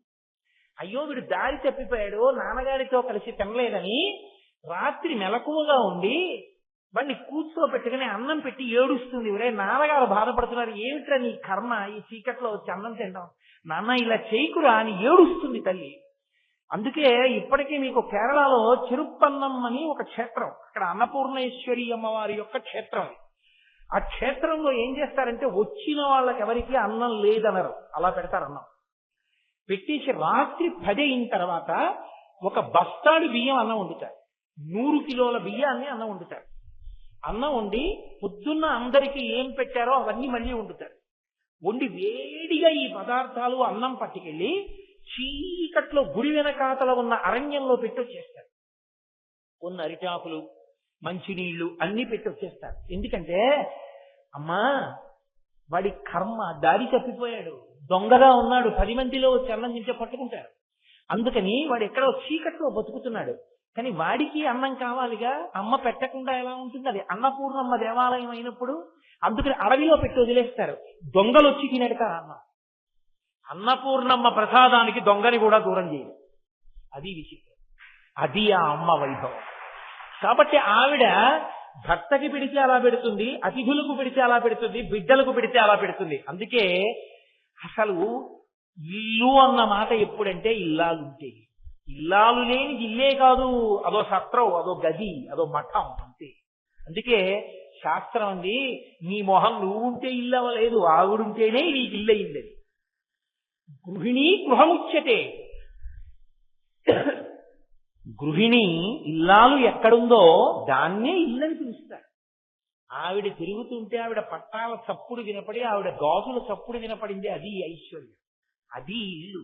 తప్ప నీకు ఎన్నైనా ఉండొచ్చు, నువ్వు వెళ్ళేటప్పటికి ఆవిడొక్కత్తి లేకపోతే, ఆవిడొక్కత్తి కానీ వెళ్ళిపోతే అంటే నా ఉద్దేశం శరీరం వదిలిపెట్టేసినట్టయితే పురుషుడికి సంబంధించినంత వరకు అది ఇల్లు కాదు, అది గృహము కాదు. ఎప్పుడు గృహము అంటే గృహిణి ఉన్నంతసేపే. అందుకే అసలు పరమేశ్వరుడు ఆ స్త్రీ హృదయంలో ప్రవేశపెట్టినటువంటి ప్రేమ అటువంటి అది. అందుకే ఎంత గొప్పగా గౌరవించిందో తెలుసా అండి స్త్రీని శాస్త్రం. పురుషుడు ప్రణిపాతం చెయ్యాలి, నేల మీద పడి నమస్కారం చేయాలి, సాష్టాంగం చెయ్యాలి. అసలు ఆడదాన్ని సాష్టాంగం చెయ్యవద్దని చెప్పాడు. నువ్వు చెయ్యడానికి వీల్లేదు, చెయ్యద్దు. అది పరమేశ్వరుడే కానీ గురువే కానీ స్త్రీ సాష్టాంగం చేయడానికి వీల్లేదు. ఎందుచేత అంటే ఏ శరీరావయవములోంచి ఈ లోకమంతా సృష్టింపబడి బయటికి వస్తోందో, బయటికి వచ్చిన బిడ్డలు ఏ స్థనముల నుండి ఆహారమును స్వీకరిస్తున్నారో ఆ రెండు అగౌరవింపబడి భూమిని తాకవలసిన అవసరం లేదు. అవి లేని నాడు సృష్టి లేదు. అందుకని మీరు సాష్టాంగం చెయ్యక్కర్లా, మోకాళ్ల మీద మోచేతుల మీద నమస్కరిస్తే సాష్టాంగమే అని స్త్రీని గౌరవించింది శాస్త్రం. అంత వైభవోపేతమైనటువంటి సనాతన ధర్మము, అంత మర్యాద చూపించింది స్త్రీమూర్తి ఎందు. కాబట్టి సరే అలా చెప్తూ వెడితే ఏమవుతుంది? జనత్వనత్కంకణలు పురాయి, ఆ తల్లి యొక్క చేతులు చేతికి పెట్టుకున్న కంకణముల యొక్క చప్పుళ్ళు వినపడుతున్నాయి. ఆ ఒక్క చప్పుళ్ళ చాట్న శంకరాచార్యుల వారు ఎన్ని చప్పుళ్ళు దాచారో చూడండి. ఈ చప్పుళ్ళు అర్థమైతే ఏమవుతుంది? ఇళ్లలో అన్యోన్య దాంపత్యం గృహస్థాశ్రమం తరిస్తుంది. అందరూ తరించాలని తాను తరించిపోయిన శంకరాచార్యుల వారు మన గురించి నిరంతరంగా చేస్తున్న చప్పుడు అర్ధనారీశ్వర స్తోత్రం. ఆ అర్ధనారీశ్వర స్తోత్రం రాకుండా గృహస్థాశ్రమంలో ఉంటే అంతకన్నా అన్యాయమైన మాట ఇంకోటి లేదు లోకం. కాబట్టి జనత్వనత్కంకణను పురాయై, ఆ తల్లి చేతులకు గాజులు వేసుకుంది. ఆ తల్లి పాదములకు పాదములకు మంజీరములను ధరించి నూపురములను ధరించింది. పాదములకు పెట్టుకున్నటువంటి నూపురములు అంటే మంజీరములు ఎందుకు ధరిస్తుంది అంటే పాదములు శోభతో ఉంటాయి. ఎందుచేత అంటే ఆ పాదములు ప్రస్థానమును సూచిస్తాయి. నడిచేటటువంటి నడక నడత రెండిటికి సూచనలు. నడక కాళ్లతో నడుస్తాం, నడత లోపల భావాన్ని బట్టి నడుస్తుంది. ఎప్పుడు ఆయన గుడికి వెడతారండి, నడత. ఎప్పుడూ గుడికి వెళ్ళినట్టు తెలియడం నడక. లోపల భక్తి నడత. పైకి గుడికి వెడుతున్నట్లుగా ఆయన మనకి తెలియడం నడక. నడతకి గుర్తు నడక, నడకకి సాధనము పాదము. ఆమె నడత పతిని అనుసరించారు. ఎప్పుడు ఆయన మనసెరిగి ప్రవర్తిస్తుంటుంది ఆవిడ తప్ప. అసలు విచిత్రం ఏమిటంటే ఆవిడ విషయంలో ఆవిడ మ్రోల సరస్వతీదేవి వచ్చి కూర్చుని కీర్తన వాయిస్తానంటే ఆవిడ మీద కీర్తన వాయిస్తే ఆవిడ భృకుటి చిట్లిస్తుంది. ఇదేంటి నా మీద కీర్తన చేస్తున్నాం? ఆవిడ పొంగిపోయేది ఎప్పుడంటే పరమశివుడి మీద కీర్తన చేస్తుంది. విపంచాగాజంతి వివిధమపదానం పశుపతే పశుపతే, ఆ పరమశివుడి మీద కీర్తన చేస్తుంటే ఇలా ఇలా అంటుంది. చలిత శిరస సాధు వచన. ప్రవచనం వినేటప్పుడు బుర్ర ఇలా ఇలా కలపడం, ఇలా ఇలా అంటూ ఉండడం చేయకూడదు. సంగీతం వినేటప్పుడు స్తంభించిపోయి వినకూడదు. శ్రోతకి దేనికి ఉండే లక్షణం దానికి ఉండాలి. ప్రవచనం వినేటప్పుడు చక్కగా శ్రద్ధగా కూర్చుని వినాలి. సంగీతం వినేటప్పుడు అలా కూర్చున్నాం అనుకోండి, ఏమిటో వీళ్ళకి నచ్చిందో నచ్చలేదో అనుకుంటారు. సంగీతం వినేటప్పుడు మీరు ఇలా ఇలా అంటున్నారు అనుకోండి పాడేవాడికి ఉత్సాహం. ప్రవచనం చెప్పేటప్పుడు ఇలా ఇలా అంటున్నారు అనుకోండి, ఎందుకు అలా అంటున్నారు, వాళ్ళందరికీ నచ్చిందా నచ్చలేదో తప్పు చెప్తున్నా అనుమానం వస్తుంది. అలా ఊగిపోకూడదు పావుల్లాగా ప్రవచనాల్లో, శ్రద్ధగా కూర్చుని ఉండాలి.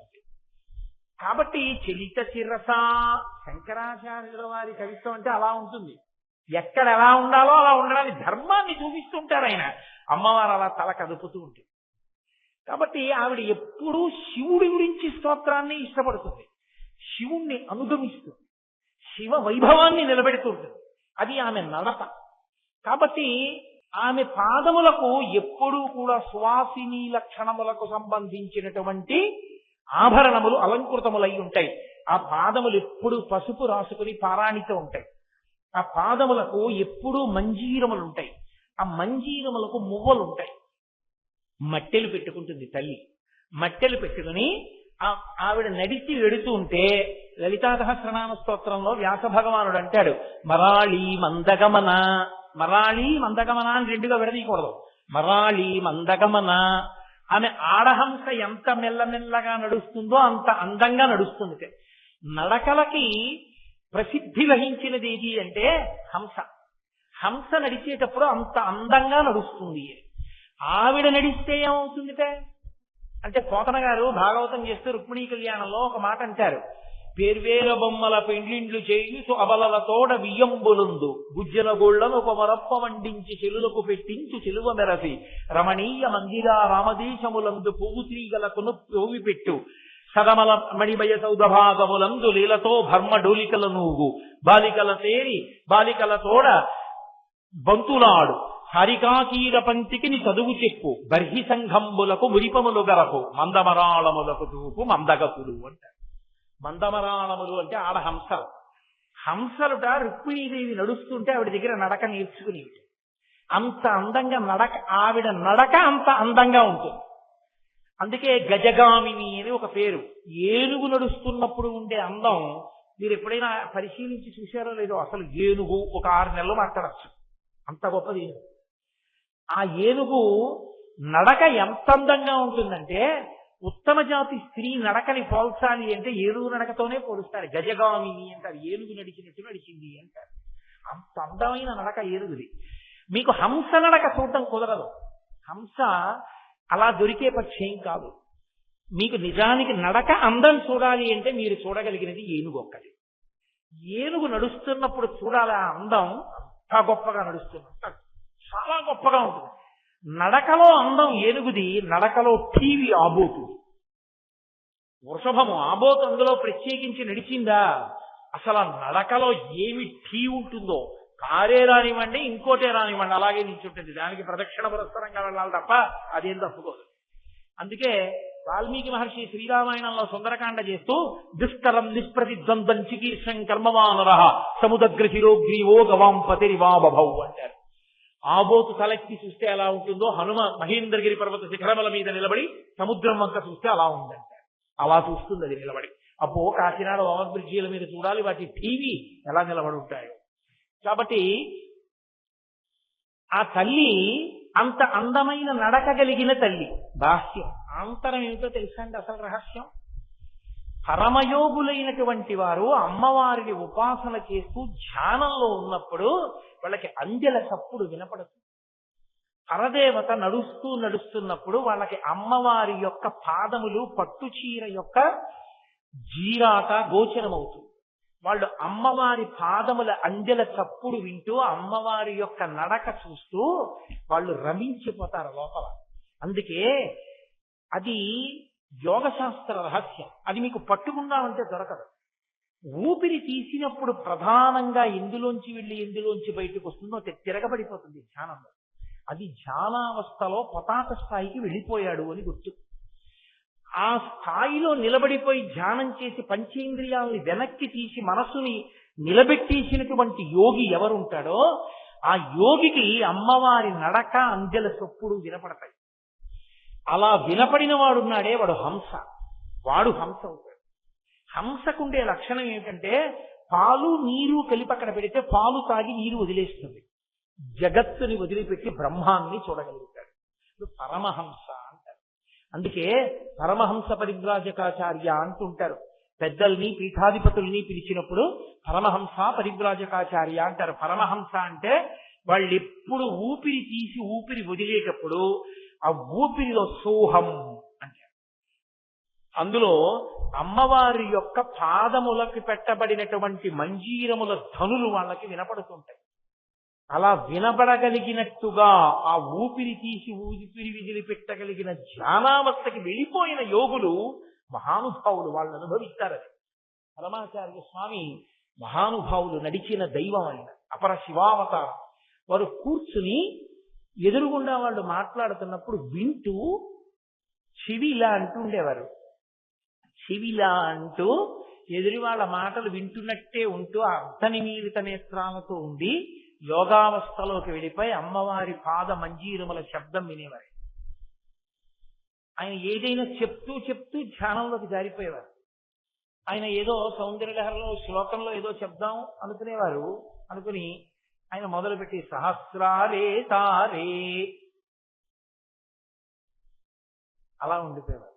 మళ్ళీ ఒక 5 నిమిషాలు అని అదేదో చెప్పేవారు. మళ్ళీ ధ్యానంలోకి వెళ్ళిపోయారు. ఒక్కొక్కసారి ఆయన ధ్యానావస్థలోకి వెళ్ళిపోతే ఆయన వీపుని చెదపురుగులన్నీ కొరికేసి ఆయన ధ్యానంలోంచి బహిర్ముఖులై వీపుని ఏవో కొరుకుతున్నాయి చూడు అన్నారు శిష్యుణ్ణి. అయ్యయ్యో చెదపురుగులు కొరికేస్తున్నాయండి, రక్తం కారిపోతోందని అతను గబగబా బట్ట పట్టుకొచ్చాడు. ఆయన అన్నారు, వద్దు వద్దు వద్దు వద్దు వద్దు, నేను పరివ్రాజకాశ్రమంలో ఉన్న సన్యాసిని, నా వలన ఏ భూతమునకు అపకారం కలగకూడదు, నా శరీరం దెబ్బతిన్నా పర్వాలేదు. ఏం చేస్తావంటే శ్రావణం ఉంటుందే, బంగారపు పిసర్లు పైకెత్తుతారు, అది పట్టుకొచ్చి బట్ట మెత్తడికి పట్టుకొచ్చి ఒక్కొక్కదాన్ని చచ్చిపోకుండా మెత్తగా పట్టుకుని తీసేసి మెత్తటి బట్టలో పట్టుకెళ్ళి మళ్ళీ అవి బతకడానికి వీలుగా ఎక్కడైనా కాస్త ఎండిపోయినటువంటి కొయ్య ఉన్న చోట వాటిని జాగ్రత్తగా దులిపి వచ్చేసేయని వీపు వంచుకుని కూర్చున్నారు. కూర్చుంటే శ్రావణంతో తీసేశారు ఆ చెదపురుగుల్ని. అతి మహానుభావుడి సన్యాసాశ్రమం అంటే. అందుకే ఈ శతాబ్దపు నిజమైన సన్యాసి అన్న బిరుదు ఇవ్వబడిన ఏకైక వ్యక్తి పరమాచార్య ఒక్కడే. ఆ స్థాయిని చేరుకున్నారు మహానుభావుడు. నడిచే దేవుడని పేర్కొంచారు. అటువంటి చంద్రశేఖరేంద్ర సరస్వతి మహాస్వామి మీకు ఎవరైనా పరిచయం ఉన్నారో లేదో, కాకినాడలో పరమాచార్య స్వామి వారి యొక్క వైభవాన్ని అనుభవించినటువంటి వారు, బాగా దగ్గరగా పరిశీలించినటువంటి ఒక వ్యక్తి నాకు బాగా పరిచితులు. వారు నాతో చెప్తూ ఉంటారు అప్పుడప్పుడు. పల్లకీలోకి వెళ్ళి కూర్చుని ధ్యానంలోకి వెళ్ళిపోయంతే అమ్మవారి పద నూపురముల యొక్క శబ్దాన్ని వింటూ ఆ యోగ స్థితిలో అలా నిలబడిపోయి ఉండిపోయారు. అది ఆ స్థితిని పొందుతారు. అది వాళ్ళని అమ్మవారు హంసలకి నడక నేర్పగలిగిన నడక అన్న మాటకు అర్థం. అది మన పాదములు ఏం చేస్తాయంటే నడవడానికి పనికొస్తాయి. అమ్మవారి పాదములు కేవలం నడవడానికి పనికొస్తాయని మీరు అనుకోకూడదు. శంకరుల ఉద్దేశ్యం ఏమిటో తెలుసా? ఆవిడ కంకణమును చూడండి అన్నప్పుడు ఆవిడ మంజీరమును చూడండి అన్నప్పుడు ఆయన ఉద్దేశ్యం ఏమిటో తెలుసా? మంజీరము మీరు చూడాలి అంటే మంజీరము గురించి వినేటప్పుడు మీకు ఏది కనపడుతుంది? ఆవిడ పాదం కనపడుతుంది. ఆవిడ పాదం కనబడినప్పుడు ఏం కనపడుతుంది? ఆవిడ పాదం చక్కగా పసుపు రాసి పారాణి పెట్టి ఉంటుంది. నఖధీవితి సంచలన మజ్జన తమోగుణ. ఆవిడ వేలికున్న గోటి కాంతులను దర్శనం చేస్తే చాలు కొన్ని కోట్ల జన్మల అజ్ఞానం విరిగిపోతుంది. ఆవిడ పాద మంజీరముల శబ్దం మీకెప్పుడు వినపడుతుంది? ఆవిడ కదిలితే వినపడుతుంది. తాడేపల్లి రాఘవనారాయణ శాస్త్రి గారని ప్రతస్మరణీయులు, మహాపురుషులు. వారు ఒకనకొకప్పుడు పరమదరిద్రాన్ని అనుభవించారు. ఆయన ఏమీ లేదు ఇంట్లో తినడానికి, లలితా సహస్రం చేస్తూ కూర్చుండిపోయి మహానుభావుడు ఒక స్థితిలో స్పృహ తప్పి పడిపోయారు. స్పృహ తప్పి పడిపోతే అమ్మవారి పాద మంజీరముల ధ్వని వినపడుతుండగా వచ్చి లేపి కూర్చోబెట్టుకుని పాయసం పెట్టింది. ఆయన ఆ తర్వాత వెనక్కి తిరిగి చూడాల. వారింట బాలాస్వరూపం తిరుగుతూ ఉండగా బాల మంజీర ధ్వనులు విన్న వాళ్ళు ఎందరో ఉన్నారు. ఇప్పటికీ ఆ ఇంటికి వెళ్ళి ఒక రోజంతా ఉన్నటువంటి కొంతమంది వ్యక్తులు నా దగ్గరికి వస్తుంటారు. మొన్నమే వచ్చారు కూడా ఒక ఆయన. పేర్లు చెప్పడం బాగుండదు సభాముఖంగా, నేను చెప్పట్లేదు. అలా అనుభవించారు మహానుభావులు. పరదేవతానుగ్రహాన్ని పొందారు. అమ్మవారి పాద మంజీరముల ధ్వని వినబడింది అంటే అంతటి మహాయోగి అని గుర్తు. ఊపిరిలో వింటారు వాళ్ళు. ఆ ఊపిరి తీసి విడిచిపెట్టడంలో అంత మెల్లనితనాన్ని పొందేసి అమ్మవారి మంజీర ధ్వనులు వినపడతాయి. ఆ పాదము కాని కనపడిందా, మంజీర ధ్వని వినబడిందా, వాడికి రక్షణ. నఖైర్నాక స్త్రీణాం కరకమల సంకోచతిభి తరుణాం దివ్యానాం హసతి యుపతే చెండి చరణో ఫలాని స్వస్యేభ్యః కిసలయ కరాగ్రేణ దదతా దరిద్రేభ్యో భద్రాం శ్రియమనిశమాస్నాయ దదతౌ అంటారు శంకరులు సౌందర్యలహరిలో. ఎంత దరిద్రుడైనా ఎక్కడైనా అమ్మా అని పిలిస్తే చాలు ఆవిడ రక్షణ పొందుతాడు. స్వర్గలోకంలో ఉన్న దేవతలకు ఉండదు ఆ రక్షణ. అమ్మవారి పాదములను నమ్ముకున్న వాడికి ఆ రక్షణ ఉంటుంది. అటువంటి పాదములు, అటువంటి మంజీరములు. మూకశంకరులు అమ్మవారి పాదములను స్తోత్రం చేస్తూ ఒక అద్భుతమైన మాట అన్నారు. నేను ఎప్పుడో చదివినవి మూక పంచశతి, అవి అసలు ఈ మధ్య నేను చూడనే కుదరట్టలేదు. జటాలా మంజీర స్ఫుట రుచి అంటారు. అందులో అమ్మవారి యొక్క పాదములకు జటలొచ్చినట్టుగా ఉంటాయి. అంటే అమ్మవారికి జట ఉంటుంది, అది కాదుట. అమ్మవారి పాదములు ఒక్కటే ఒక మనిషి కింద చిత్రీకరించారు ఆయన. అవిట ఎలా ఉంటాయంటేట జటాలా మంజీర స్ఫుట దరుణ నికటై. ఆ పాదములకు పెట్టబడినటువంటి మంజీరములలోంచి వచ్చేటటువంటి వివిధ రకములైన మణుల కాంతులు ప్రసరించడం వల్ల తపస్సు చేస్తున్న వ్యక్తికి జటలు కట్టేసి ఎర్రగా ఎలా వేలాడుతుంటాయో జటలు, అమ్మవారి పాదములు ఒక్కటే అలా ఉంటాయిట.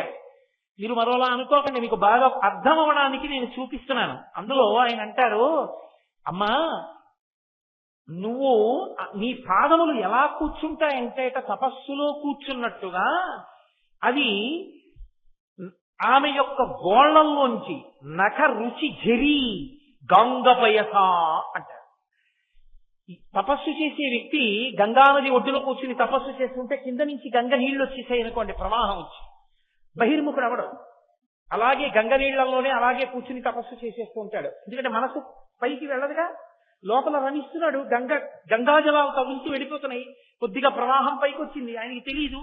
అలాగే గంగాజలాలలో కూర్చుని తపస్సు చేస్తున్నట్లుగా నీ పాదములు కూడా తపస్సు చేస్తున్నాయమ్మా అన్నారు. ఆ తపస్సు చేసే వ్యక్తికి పైన జటలు కట్టి వేలాడతాయి. అలా నీ పాదములు కూడా గంగలో ఉన్నాయి. ఎలా ఉన్నాయో తెలుసా అన్నారు. మీకు అర్థం అవడానికే చూపిస్తున్నాను తప్ప నా ఉద్దేశం ఇంకొకటి కాదు. అమ్మవారి పాదములుట ఇలా పెడితే ఆవిడ పాదములు ఎలా ఉంటాయంటే ఇలా పెట్టినప్పుడు ఆవిడ ఆ గోళ్ల యొక్క కాంతులు గంగపయస, ఆ గోళ్ల కాంతులు తెల్లగా ఉంటాయి. గంగా నదీ జలాలు తెల్లగా ఉంటాయి.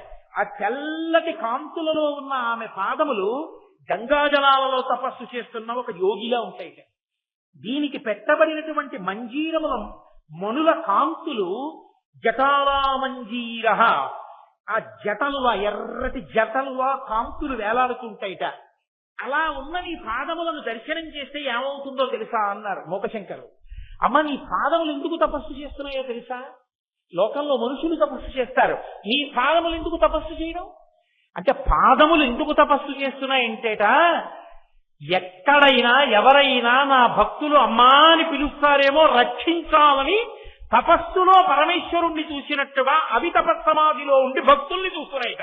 ఈ పాదములంత శక్తివంతములమ్మా అన్నారు మూకశంకరు పాదారవింద శతకం చేస్తూ. అమ్మ పాదములు, అమ్మ మంజీరములంటే అంత శక్తివంతములు. కాబట్టి నేను ఎంతని మీతో మనవి చేయగలను. అలా మనవి చేస్తూ వెడితే 7 రోజులు ఒక లెక్క, అది సరిపోతుందా? అసలు అమ్మవారి యొక్క జనత్వనక్కను పురాయై పదాబ్జరాజత్ఫణిరాజితాయ. శంకర భగవత్పాదులు అంటారు, ఇప్పటిదాకా అమ్మవారి చేతులకు అమ్మవారి పాదములకు పెట్టబడినటువంటి ఆభరణముల గురించి మాట్లాడారు. ఇప్పుడు దేని గురించి మాట్లాడుతున్నారంటే పరమశివుని యొక్క ఆభరణములు మాట్లాడుతున్నారు. పరమశివుని యొక్క పాదములకు పెట్టబడిన ఆభరణములు ఏమున్నాయిట ఆయన పాదములకు? పదాబ్జరాజత్ఫణిరాజితాయ. ఆ అయ్యవారి పాదాలకి పాము చుట్టుకుని ఉంది, అది కూడా పాములు కాదు. పదాబ్జరాజత్ఫణిభూషితాయ. ఫణిరాజు అంటే పాములలో రాజు ఎవరుంటారో అటువంటి రాజు, ఆ పాముల రాజు చుట్టుకుని ఉన్నాడు. ఇందుకలా పాములు చుట్టుకోవడం ఏంటి? ఆవిడ చక్కగా మంజీరములు పెట్టుకుంది, చక్కగా చేతులకి కంకణములు వేసుకుంది. ఆ ధ్వని, ఆ పాదాలు, ఆ పసుపు, ఆ పారాణి, ఆ బొట్టు నిజంగా ఎంత వైభవోపేతంగా ఉంది. పాదానికి పాము ఉండడం ఏంటి, పామును చుట్టుకోవడం ఏంటి అని అర్థం ఉందా? మనకి తెలియకపోతే గబుక్కుని ఏమనేస్తామంటే, ఏమిటోనండి అమ్మవారి వైభవం ఎవరు, ఈయనేమిటండి, ఈయన ఎలా దొరికాడండి ఆవిడకి అనేస్తాం. కానీ ఆయన ఎంతటి మహానుభావుడో చెప్పడమే శంకరాచార్యుల వారి ప్రజ్ఞ. పదాబ్జరాజత్ఫణిరాజితాయ అని కదా, పాముల రాజు చుట్టుకున్నాడని కదా. దానికి ఒక పెద్ద రహస్యం ఒకటి ఉంది, ఎందుకు పరమశివుడు అలా చుట్టుకుంటాడు అన్నదాన్ని. ఒకానొకప్పుడు పరమశివుడు తాండవం చేశాడు. ఆ తాండవాన్ని మహాప్రళయమునందు చేసేటటువంటి తాండవం అంటారు, అది మహాతాండవము. ఆ తాండవం చేసినప్పుడు ఇంకా లోకాలు ఏమి ఉండవు, అన్నిటినీ తనలోకి తీసేసుకుంటాడు. అప్పుడు ఎవరు ఉండరు, ఇంకా మహాప్రళయ సాక్షిణి అమ్మవారు ఒక్కరే చూస్తుంది, దాన్ని ప్రళయ తాండవము అంటారు. అలాగే ఇంకొక తాండవం ఉంటుంది, దాన్ని ఆనంద తాండవము అంటారు. పరమ సంతోషంతో ఈ లోకాలన్నిటినీ కూడా నడిపిస్తూ ఉంటాడు. ఆ నడిపించే స్వరూపంలో ఆనంద తాండవం చేస్తాడు. ఆనంద తాండవం చేసే సభకే నటరాజ సభ అని పేరు. చిదంబరంలో ఉంటుంది. చిదంబరం వెడితే చూడవలసింది ఏది అంటే ఆకాశలింగం, నటరాజు. నటరాజుగా అక్కడ ఉంటాడు. చిత్ సభ అంటారు. ఆ సభలో నటరాజస్వామిగా నిలబడి ఉంటాడు ఆయన. ఆ నటరాజస్వామిగా నిలబడి చేసేటటువంటి తాండవాన్ని ఆనంద తాండవము అంటారు. అలాగే ఊర్ధ్వ తాండవము అని ఒకటి ఉంటుంది. మీరు ఎప్పుడైనా చూశారో లేదో, ఆయన కాలు ఇలా పైకెత్తేసి ఈ పైన ఉన్నటువంటి ఆ పై కప్పు ఏది ఉందో దాన్ని పాదంతో తాకుతాడు. అప్పుడు ఎలా ఉంటాడంటే ఇలా రెండు కాళ్ళు ఉండవు, ఒక కాలు ఇలా ఉంటుంది, ఒక కాలు ఇలా ఉంటుంది, అలా ఉంటాడు. అలా ఉన్న ఊర్ధ్వ తాండవమూర్తి అంటారు దాన్ని. అలా కాలు పైకెత్తినటువంటి తాండవమూర్తి. ఇంకొక తాండవం ఉంటుంది. 7 రకాల తాండవాలు ఉంటాయి. ఇప్పుడు ఆ తాండవాలన్నీ చెప్పి వాటి అర్థాలు చెప్పడం కష్టం కాబట్టి నేను అసలు విషయాన్ని చెప్పే ప్రయత్నం చేస్తాను మీతో. అజప తాండవము అంటారు. అజప తాండవము లేదా అజప నటనము అని పిలుస్తారు దాన్ని. అజప నటనము అని ఎందుకు పిలుస్తారంటే, జపం చేసేటప్పుడు కదలికలు ఉంటాయి లోపల. ఎందుకుంటాయంటే, జపం చేసేటప్పుడు ఊపిరి పీల్చి ఊపిరి విడిచిపెడుతూ బీజాక్షరాల్ని పలుకుతూ ఉంటాడు. ఆ బీజాక్షరాల్ని పలుకుతూ ఉన్న కారణం చేత శరీరంలో ఉండేటటువంటి నాడులన్నీ ఆ శక్తిని పొందుతాయి. అవి విశేషంగా నాడులు శక్తితో నిండిపోతే ఏమైపోతుందంటే, ఆ శక్తితోటి ఏ మంత్రాధిష్టాన దేవతని ధ్యానం చేస్తూ బీజాక్షరం పలికాడో ఆ మంత్రాధిష్టాన దేవత కనపడుతుంది కొన్నాళ్ళకి. అందుకు మంత్రజపం. అది మంత్రజపం యొక్క శక్తి. కాబట్టి మంత్రజపం అంత గొప్పది. అటువంటి మంత్రజపం చేత లోపల వచ్చేటటువంటి కదలికలకి జపతాండవము జపనటనము అంటారు. అంతవరకు అర్థం చేసుకోండి చాలు. అజపనటనము అని ఒకటి ఉంటుంది. అజపనటనము అన్న మాటకు అర్థం ఏమిటో తెలుసా? ఆయన ఏమీ జపం చేయడు, ఆయన ఏమీ మంత్రం చెప్పడం, ఆయన ఈ ధ్యాన స్వరూపాన్ని చూడడం. అజప అంటే జపం చేయట్లేదు. కానీ ఏం చేస్తున్నాడు? జపం చేయకపోయినా కూర్చుని ఊపిరి తీసి ఊపిరి విడిచిపెడుతున్నాడు. ఊపిరి తీసి ఊపిరి విడిచిపెడుతూ ఆయన లోపల ఒక దాన్ని చూస్తున్నాడంతే, జపం చేయట్లేదు. ఎవరు? దీన్ని త్యాగరాజస్వామి చేశారు. త్యాగరాజస్వామి అంటే నా ఉద్దేశం వాగ్గేయకారుడైన త్యాగరాజస్వామి వారు కాదు. నేను ఆయన గురించి మాట్లాడటం లేదు. ఎక్కడ త్యాగరాజస్వామి వారు పుట్టారో అక్కడ తిరువారూరులో త్యాగరాజస్వామి అన్న పేరుతో ఉన్నాడు పరమశివుడు. ఆయనకి త్యాగరాజస్వామిని పేరు ఎందుకు వచ్చిందో తెలుసా అండి? తిరువారూరులో అజపతాండవం చేస్తారు. అక్కడ అజప నటనం చేస్తారు. అజప నటనం అంటే అది ఒక్క శ్రీ మహావిష్ణువు గుండెల్లోనే చేస్తారు. విష్ణువు ఎప్పుడు లోపల పరమశివుణ్ణి చూస్తూ ఉంటారు. అందుకే శివస్య హృదయం విష్ణు, విష్ణోస్య హృదయం శివ. ఆయన కూర్చుని లోపలికి చూస్తూ సంతోషిస్తున్నాడు పరమశివుడు. ఇప్పుడు ఆనంద తాండవమూర్తి అనుకోండి, కాలిలా పైకెత్తుతాడు, కదులుతాడు. విష్ణువు యొక్క హృదయంలో అలా కదిలి తాండవం చేయడానికి అవకాశం ఏది? అలా కదలలేడు. అందుకని ఆయన ఏం చేస్తాడంటే శివుడి యొక్క నటనాన్ని, అందుకే త్యాగరాజ నటనము అజప నటనము అని పిలుస్తారు దాన్ని. ఊపిరి తీసేటప్పుడు ఏమవుతుంది? ఇప్పుడు నేను అన్నాను అనుకోండి, నా ఉరప్పంజరం విచ్చుకుంటుంది, నేను అని వదిలేశాను అనుకోండి, ఉరప్పంజరం సంకోచిస్తుంది, చిన్నదైపోతుంది. ఊపిరి తీస్తే పెరుగుతుంది, ఊపిరి వదిలితే తగ్గిపోతుంది. విష్ణువు ఊపిరి తీసినప్పుడు కదులుతాడు, విష్ణువు ఊపిరి వదిలేస్తుంటే తగ్గిపోయి నిల్చుంటాడు. విష్ణువు ఊపిరి తీస్తుంటే కదులుతుంటాడు, మళ్ళీ వదిలేస్తే తగ్గిపోతాడు. ఈ కదిలి తగ్గి కదిలి తగ్గి కదిలే కదలికలను ఎవరు చూస్తుంటారు? విష్ణువు చూస్తుంటాడు. అది అజపనటనం అని పేరు. దాన్ని అజపతాండవం అంటారు. ఒకప్పుడు ఏమైందంటే శ్రీ మహావిష్ణువు అలా చూసి సంతోషిస్తున్నారు. ఆయనకు ఒక విషయం గోచరించింది, లోకానికి ఒక పెద్ద ప్రయోజనం కలగవలసిన సమయం ఆసన్నమైంది అని ఆయన అదే పనిగా శివుడి వంక చూస్తూ ఆనందపడిపోతున్నారు. అన్నప్పుడు కదిలిన శివుడు, అన్నప్పుడు కదలికల్ని దింపేస్తున్న శివుణ్ణి చూస్తూ మురిసిపోతున్నారు. ఆయన మురిసిపోతుంటే విష్ణువు బరువెక్కారు. ఆయన బరువెక్కితే శేషుడికి అనుమానం వచ్చింది. ఎందుకని కిందనేగా ఉంటాడు శేషుడు ఎప్పుడు, మరి శేషపాంకు మీదేగా పడుకుంటారు. స్వామి మీరు బరువెక్కిపోతున్నారు, ఎందుకు ఇలా బరువెక్కుతున్నారు అని అడిగాడు ఆదిశేషుడు. ఆయన అన్నారు, నేను లోపల అజపతాండవం చూస్తున్నాను, శివుణ్ణి చూస్తున్నాను అన్నారు. అంత బాగుంటుందా శివనృత్యం అన్నారు. చూస్తే నీకు తెలుస్తుంది అన్నారు. ఎక్కడ చూడమంటారు అని అడిగారు. చిదంబరం వెళ్ళు, చిదంబరంలో చిత్సభలో నటరాజస్వామిగా ఆనంద తాండవం చేస్తాడు, వెళ్ళి చూడమంటారు. చిదంబరం వచ్చాడు ఆదిశేషుడు. ఏ రూపంలో వచ్చాడో తెలుసా అండి? ఆదిశేషుడుగా రాలేదు, పతంజలి అన్న పేరుతో వచ్చాడు. అందుకే పతంజలి యోగశాస్త్రం ఇచ్చారు, పతంజలి వైద్యశాస్త్రం ఇచ్చారు, పతంజలి మహాభాష్యం ఇచ్చారు, వ్యాకరణం. మనుష్యులకి కావలసిన రోగాలు పోవడానికి ఔషధి, యోగము, వాక్కుకి కావలసిన వ్యాకరణము 3 ఇచ్చారు పతంజలి. అందుకే మహాభాష్య వ్యాఖ్య అంటారు ఎవరు? మూకశంకరులు ఆ మూక పంచశతిలో. అటువంటి పతంజలి, ఆదిశేషుడు పతంజలిగా వచ్చే ముందు ఒక తల్లి, నాకు ఎల్లైనా లోకమునందు అపారమైన ఖ్యాతి గణించవలసినటువంటి కొడుకు కలగాలి అని ఆవిడ పేరు కొణిక. కొణిక అన్న తల్లి సూర్యనారాయణమూర్తిని ఉపాసన చేస్తూ 2 చేతులు తాపి అంజలి ఘటించి నిలబడింది, సూర్యుడి వంక చూస్తూ మీ అనుగ్రహంతో నాకు కలగాలని. ఇక్కడ నుంచి శేషుడు కదిలిపోయాడు అనుకోకూడదు, శేషుడు అక్కడ ఉంటాడు. శేషాంశ కదిలింది, కదిలి భూమండలం మీదకి వస్తోంది చిదంబరంలో చూద్దామని. ఆయన వస్తూ ఉంటే సూర్యుడు చూశాడు. చూసి కొణిక లోకమునందు అపారమైనటువంటి కీర్తి గణించవలసిన కొడుకు కావాలని అడిగింది. కాబట్టి వెళ్ళి నువ్వు ఆవిడకి కొడుకుగా పుట్టు అన్నాడు. అనేటప్పటికీ ఆదిశేషుడు చిన్న పాము పిల్లై అంజలి ఘటిస్తున్నటువంటి కొణిక చేతి మీదకొచ్చి పడ్డాడు. ఆవిడంది, సూర్యనారాయణమూర్తికి అంజలి ఘటిస్తుండగా నాకు బిడ్డడిగా చేతి మీద పడ్డావు కాబట్టి పట్టంటే పడ్డావు, అంజలి ఘటిస్తుండగా అంజలి మీద పడ్డావు కాబట్టి నీకు పతంజలి అని పేరుంచారండి. అందుకొచ్చింది పతంజలి అన్న పేరు. ఆ పతంజలి చిదంబరం వెళ్ళాడు. చిదంబరం వెళ్ళి నటరాజస్వామి వారి యొక్క ఆనంద తాండవాన్ని చూశారు.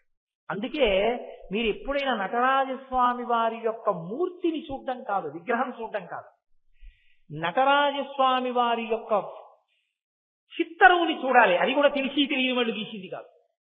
మీరు కంచి ఏకాంబరేశ్వరుడి దేవాలయానికి వెళితే, మొన్ననే నేను ఏకాంబరేశ్వరుడి దేవాలయానికి వెళ్ళినప్పుడు నాతో ఉన్నారు ఎవరు? అది మోహన్ రావు గారే ఉన్నారు నాతో. ఆయనకి చూపించాను కూడా, చూడండి.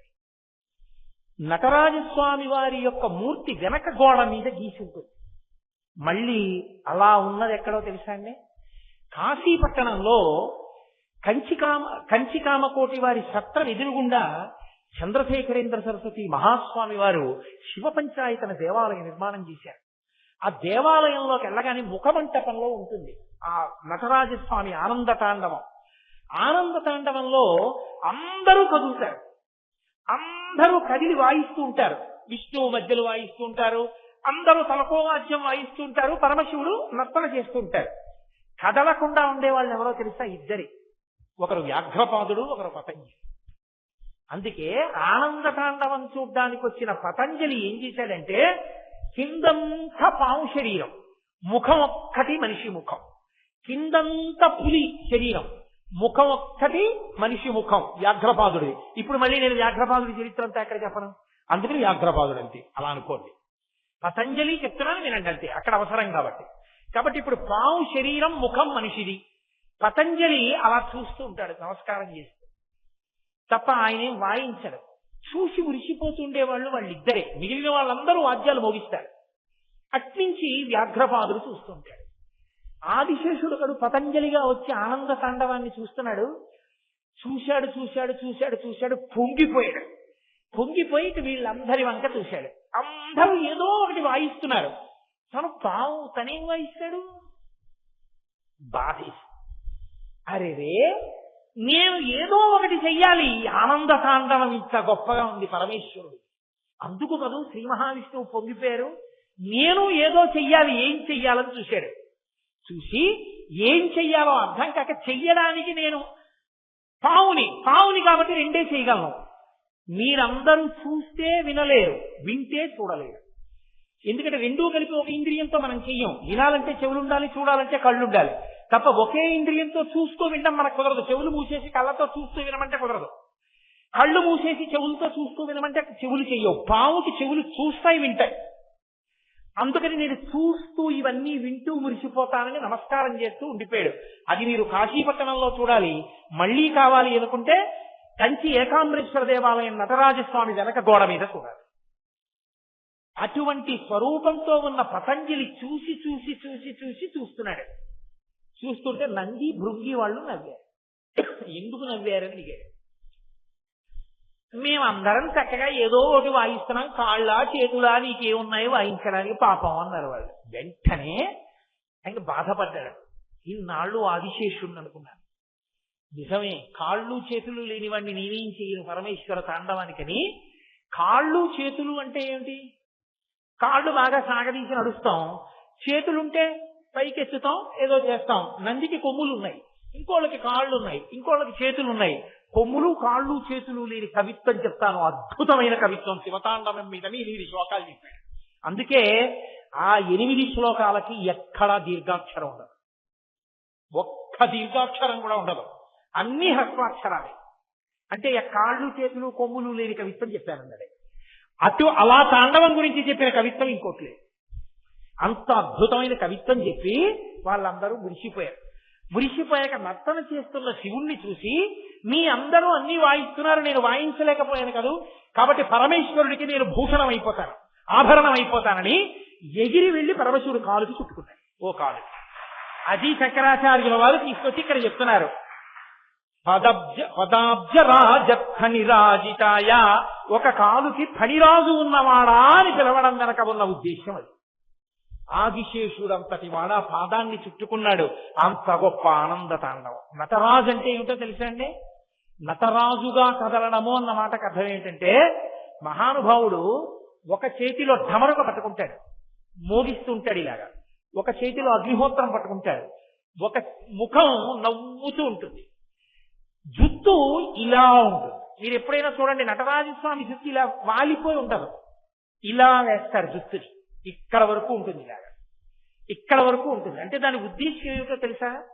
నటరాజస్వామి తాండవం చేసేటప్పుడు కొప్పు ఉండదు కదా, మరి జారిపోతుంది, ఉండిపోయి జటలు కదా ఇలా ఉంటాయి ఆయనకి. ఆయన తాండవంలో వేగంగా ఇలా అన్నాడు, ఈ జుత్తంతా జటలు ఇలా తిరిగి. ఇప్పుడు మళ్ళీ ఇటు తిరగడానికి ఆగాడనుకోండి, ఈ జడలు ఇలా పడిపోతాయి. ఎంత వేగంగానో ఇలా అని ఇలా అన్నాడు అనుకోండి, ఆ వేగానికి ఇటు జడలు ఇటు, ఇటు జడలు ఇటు, ఇలా నిలబడేటట్టుగా తల తిప్పగలడా ఎవడైనా? ఆయన తిప్పుతాడు తాండవంలో. అంటే మీరు అసలు ఊహించలేరు ఆ వేగాన్ని. అంత వేగంగా తిప్పుతూ పరమనవ్వుతూ ఉంటాడు, చక్కగా ప్రసన్నుడై ఉంటాడు. చంద్రశేఖరేంద్ర సరస్వతి మహాస్వామి వారి యొక్క స్మృతి చిహ్నంగా ఆయన దాదాపు 100 సంవత్సరములు జీవించారు కాబట్టి 100 అడుగుల ఎత్తున గోపురాన్ని నిర్మాణం చేసి సిమెంటుని ఇనుము వాడకుండా కేవలం పురుష జాతి శిలలు, అంటే ఒకే జాతి శిలలు ఏరి తెచ్చి 18 సంవత్సరములు రాత్రింపగళ్లు చెక్కి పద్మశ్రీ అవార్డు గ్రహీత కారణజన్ముడని పరమాచార్య చేత ప్రస్తుతింపబడిన మహానుభావుడు గణపతి స్థపతి ఆధ్వర్యంలో అసలు అపురూప శిల్పం, తంజావూరులో ఉన్న శిల్పాన్ని అనుకరిస్తూ 1000 సంవత్సరాల తర్వాత వచ్చింది మళ్ళీ అటువంటి ఆలయం. ఎక్కడ ఇనుము సిమెంటు వాడకుండా అద్భుతమైనటువంటి గోపురంతో, స్తంభాలతో, శిల్పకళా విన్యాసంతో పరమాచార్య స్వామి వారికి మణిమంటపం కట్టి కుంభాభిషేకం చేశారన్నమాట. దానికి నాతో మా మోహన్ రావు గారే వచ్చారు. దాని మీద కూడా ఈ తాండవమూర్తి ఉంటారు, దాని మీద కూడా నటరాజస్వామి ఉంటారు. ప్రదోష తాండవమూర్తి అని గోడ మీద చెక్కారు, గురు పరంపర, అద్భుతం అసలు. ఆ నటరాజస్వామి అంత వేగంగా తిప్పుతాడు, తలని జుట్టు ఇటు ఇటు అలా విసురుకుంటుంది. ఆయన ఢమరుక మోగిస్తే అర్థం ఏమిటంటే, భాష అంతా శబ్దములన్నీ ఆ ఢమరుకలోంచి వచ్చాయి. ఈ వచ్చినవన్నీ ఈ సమస్త సృష్టికి గుర్తు ధ్వని, ఢమరుకం. ఈ శబ్దములు సృష్టి అయితే సృష్టి అంతా లయమైపోవడమే అగ్నిహోత్రం. అందుకే ఇటు ఢమరుక, ఇటు అగ్నిహోత్రం. సృష్టికర్త, ప్రళయకర్త, మధ్యలో చిరునవ్వుతో ఉన్న ముఖం స్థితికర్త. సృష్టి స్థితి లయములను చెయ్యగలిగిన వాడను నేనే. నన్ను అందుకోవాలంటే, నన్ను తెలుసుకోవాలంటే ఊర్ధముఖ చలనం చెయ్యాలని చెప్పడానికి ఎడమకాలు పైకి లేచి ఉంటుంది, చిరునవ్వుతో ఉంటాడు. అది అపురూపమైన నటరాజమూర్తి. ఆ నటరాజమూర్తి కాలుకు చుట్టుకుని ఉంటాడు ఫణిరాజు ఆదిశేషుడు. అది మహానుభావుని యొక్క విశేషం. అంటే సమస్త లోకములకు సృష్టికర్త, స్థితికర్త, ప్రళయకర్త ఆయనే. ఇది చెప్పడమే ఆయన పాదములకు ఆ పాము చుట్టుకుని ఉండడం. ఆదిశేషుడంతటి వాడు మురిసిపోయాడు ఆ నటరాజుని చూసి. ఇక మనం ఏ పాటి వాళ్ళం? కాబట్టి హేమాంగదాయై, అమ్మవారు పెట్టుకునేవి అంగదములు అంటారు. అంగదములు అంటే భుజకీర్తులు ఇక్కడ పెట్టుకుంటారు. ఇక్కడ పెట్టుకునే భుజకీర్తులు హేమాంగదాయై బంగారంతో చేయబడ్డాయి. ఎందుకని? అత్యంత గొప్ప లోహం ఏదో అటువంటి దానితోనే అమ్మవారు ఆభరణములను అలంకరించుకుంటుంది. కాబట్టి బంగారు ఆభరణములను అలంకరించుకుంది. శంకరుడు భుజగాంగదాయ, పావులను చుట్టుకున్నాడు. కాలికి పావుంది బాగుంది, మరి భుజములకు ఎందుకు చుట్టుకున్నాడు? దానికి పెద్ద ఆఖ్యానం ఉంది స్కాందంలో. దాని గురించి అబ్బో ఎంత విశేషంగా చెప్పారు. మీకు నేను లఘువుగా కొద్ది విషయాన్ని పరిచయం చేసే ప్రయత్నం చేస్తాను. వాసుకి పరమశివుడికి గొప్ప భక్తుడు. అందుకే త్రిపురాసుర సంహార సమయమునందు పరమేశ్వరుడు మేరు పర్వతాన్ని విల్లుగా పట్టుకుంటే దానికి వింటినారిగా వచ్చాడు వాసుకి. అలాగే క్షీరసాగర వదనం జరిగేటప్పుడు ఆ మందర పర్వతాన్ని చుట్టుకున్నాడు దేవతలకు ఉపకారం చేయడానికి. పరమేశ్వరుడు ప్రీతి చెందాడు. పైగా ఒకానొకప్పుడు వాసుకి పుట్టలోంచి బయటికి వెళుతుంటే గరుత్మంతుడు వచ్చి ఆ వాసుకి పడగల మీద తన గోళ్లు పెట్టి చీలుస్తూ ముక్కు పెట్టి కొట్టాడు. వాసుకి అంటే సామాన్యమైన పాము కాదు కదా. అందుకని ఆయన తన పడగలలోంచి విషం కక్కి మణులను ప్రకాశింపచేశాడు. ఆ కాంతికి కళ్ళు కనపడక గరుత్మంతులంతటి వాడు ఆయన వదులుతున్న విషాగ్నికి దగ్గరికి వెళ్ళలేకపోయాడు. ఇద్దరూ అలా దెబ్బలాడుకుంటున్నారు. ఇద్దరికీ తండ్రి కశ్యప ప్రజాపతి. కశ్యప ప్రజాపతి వచ్చి అన్నారు, వాడు మహాశివ భక్తుడు వాసుకి, వాడి జోలికి నువ్వు వెళ్ళకు, నీకు ఆహారం ఇంకొకటి చెప్తాను వెళ్ళిపోమన్నారు. వెళ్ళిపోయాడు గరుత్మంతుడు. వాసుకిని పిలిచి అన్నారు, నువ్వు పరమశివుడి గురించి తపస్సు చేయి, దక్షిణ దేశానికి వెళ్ళి తపస్సు చేయమన్నారు. ఆయన వచ్చి పరమేశ్వరుడు గురించి తపస్సు చేశాడు. పరమశివుడు ప్రత్యక్షమయ్యాడు. నీ శివభక్తికి మెచ్చుకున్నాను, ఏ కోరిక లేకపోయినా కుటుంబంతో వచ్చి నా గురించి ఇంత తపస్సు చేశావు, నీకు వరం ఇస్తున్నాను. రాబో కాలంలో సుబ్రహ్మణ్యుడు నా కుమారుడు వివాహం చేసుకుంటాడు. కళ్యాణం అయిన తర్వాత దేవసేనా వివాహం అయిపోగానే ఆయన ఇక్కడికి వస్తాడు. వచ్చి ఇక్కడ కొలువు అవుతాడు ఆ క్షేత్రంలో. అక్కడికి వచ్చినప్పుడు మొట్టమొదట సుబ్రహ్మణ్యుడు ఉంటాడు. ఆ సుబ్రహ్మణ్యుడి కింద వాసుకి ఉంటాడు. వాసుకి కింద ఆదిశేషుడు ఉంటాడు. ఆదిశేషుడి కింద నేను ఉంటాను. నేను శివలింగంగా ఉంటాను. పైన నా కొడుకుంటాడు. మధ్యలో నన్నింతగా ఆరాధించారు కాబట్టి ఆదిశేషుడు వాసుకి మా ఇద్దరి మధ్యలో ఉంటారు. ఎప్పుడూ నువ్వు నా సన్నిధానంలో ఉండే అదృష్టాన్ని నీకు నేను కృప చేస్తున్నానన్నాడు. అందుకే కుక్కి అంటుంటారు. కర్ణాటక దేశంలో కుక్షి అని ఒక దేశం. ఆ కుక్షి దేశంలో సుబ్రహ్మణ్యేశ్వర స్వామి వారు వెలిసి ఉంటారు. ఇప్పటికీ దేవాలయం లోపలికి ఎవరిని వెళ్ళనివ్వరు. అంతరాలయం లోపలకు ఉంటుంది. గరుడ స్తంభం ఉంటుంది. ఆ గరుడ స్తంభం దగ్గరే నిలబడి దర్శనం చేయమంటారు. ఎందుకని అంటే వాసుకి విషం కక్కుతుంటారు లోపల నుంచి. ఆయన ఊపిరిలో విషపు గాలులు వస్తాయి. మనం తట్టుకోలేమని గరుడ స్తంభం వేసి ఆ గరుడ స్తంభం విషాన్ని విరగ్గొడితే ఆ గాలి మనం తట్టుకోగలుగుతాం. ఆ గరుడ స్తంభం దగ్గర నిలబడే దర్శనం. ఇప్పటికీ సుబ్రహ్మణ్యుడు, వాసుకి, ఆదిశేషుడు, శివలింగం అలాగే ఉండి శివానుగ్రహాన్ని పొందాడు. అప్పటి నుంచి వాసుకిని తీసుకుని మెడలో పూలదండగా వేసుకున్నాడు శంకరుడు. ఆయన పూలదండగా ఉండి పరమేశ్వర భక్తుడై పడగ విప్పి ఉంటాడు. అలాగే ఆ వాసుకి సంతతిలో వచ్చినటువంటి సర్పాలని తీసుకుని తనకి ఆభరణములుగా ఆ అంగదముల కింద భుజకీర్తులుగా పాదములకు వాటికి చుట్టుకున్నాడు మహానుభావుడు. ఇంకొక అర్థం, పాములనే చుట్టుకున్నాడంటే ఆయన మృత్యుంజయుడు అని ఇంకొక అర్థం. కాబట్టి పాములను ఆభరణములుగా చుట్టుకోవడం వెనక అంతటి దయామయుడై సర్పజాతిని అనుగ్రహించాడు పరమేశ్వరుడు. వాళ్ళందరూ శివభక్తులు. వాళ్ళ గురించి విన్నా, ఒక్కసారి చదివినా, అలా ధ్యానం చేసినా, దాని గురించి తెలుసుకున్న వెంటనే పార్వతీ పరమేశ్వరుల యొక్క, సుబ్రహ్మణ్యుని యొక్క అనుగ్రహం కలుగుతుంది. కలిగితే ఇల్లు చల్లగా ఉంటుంది.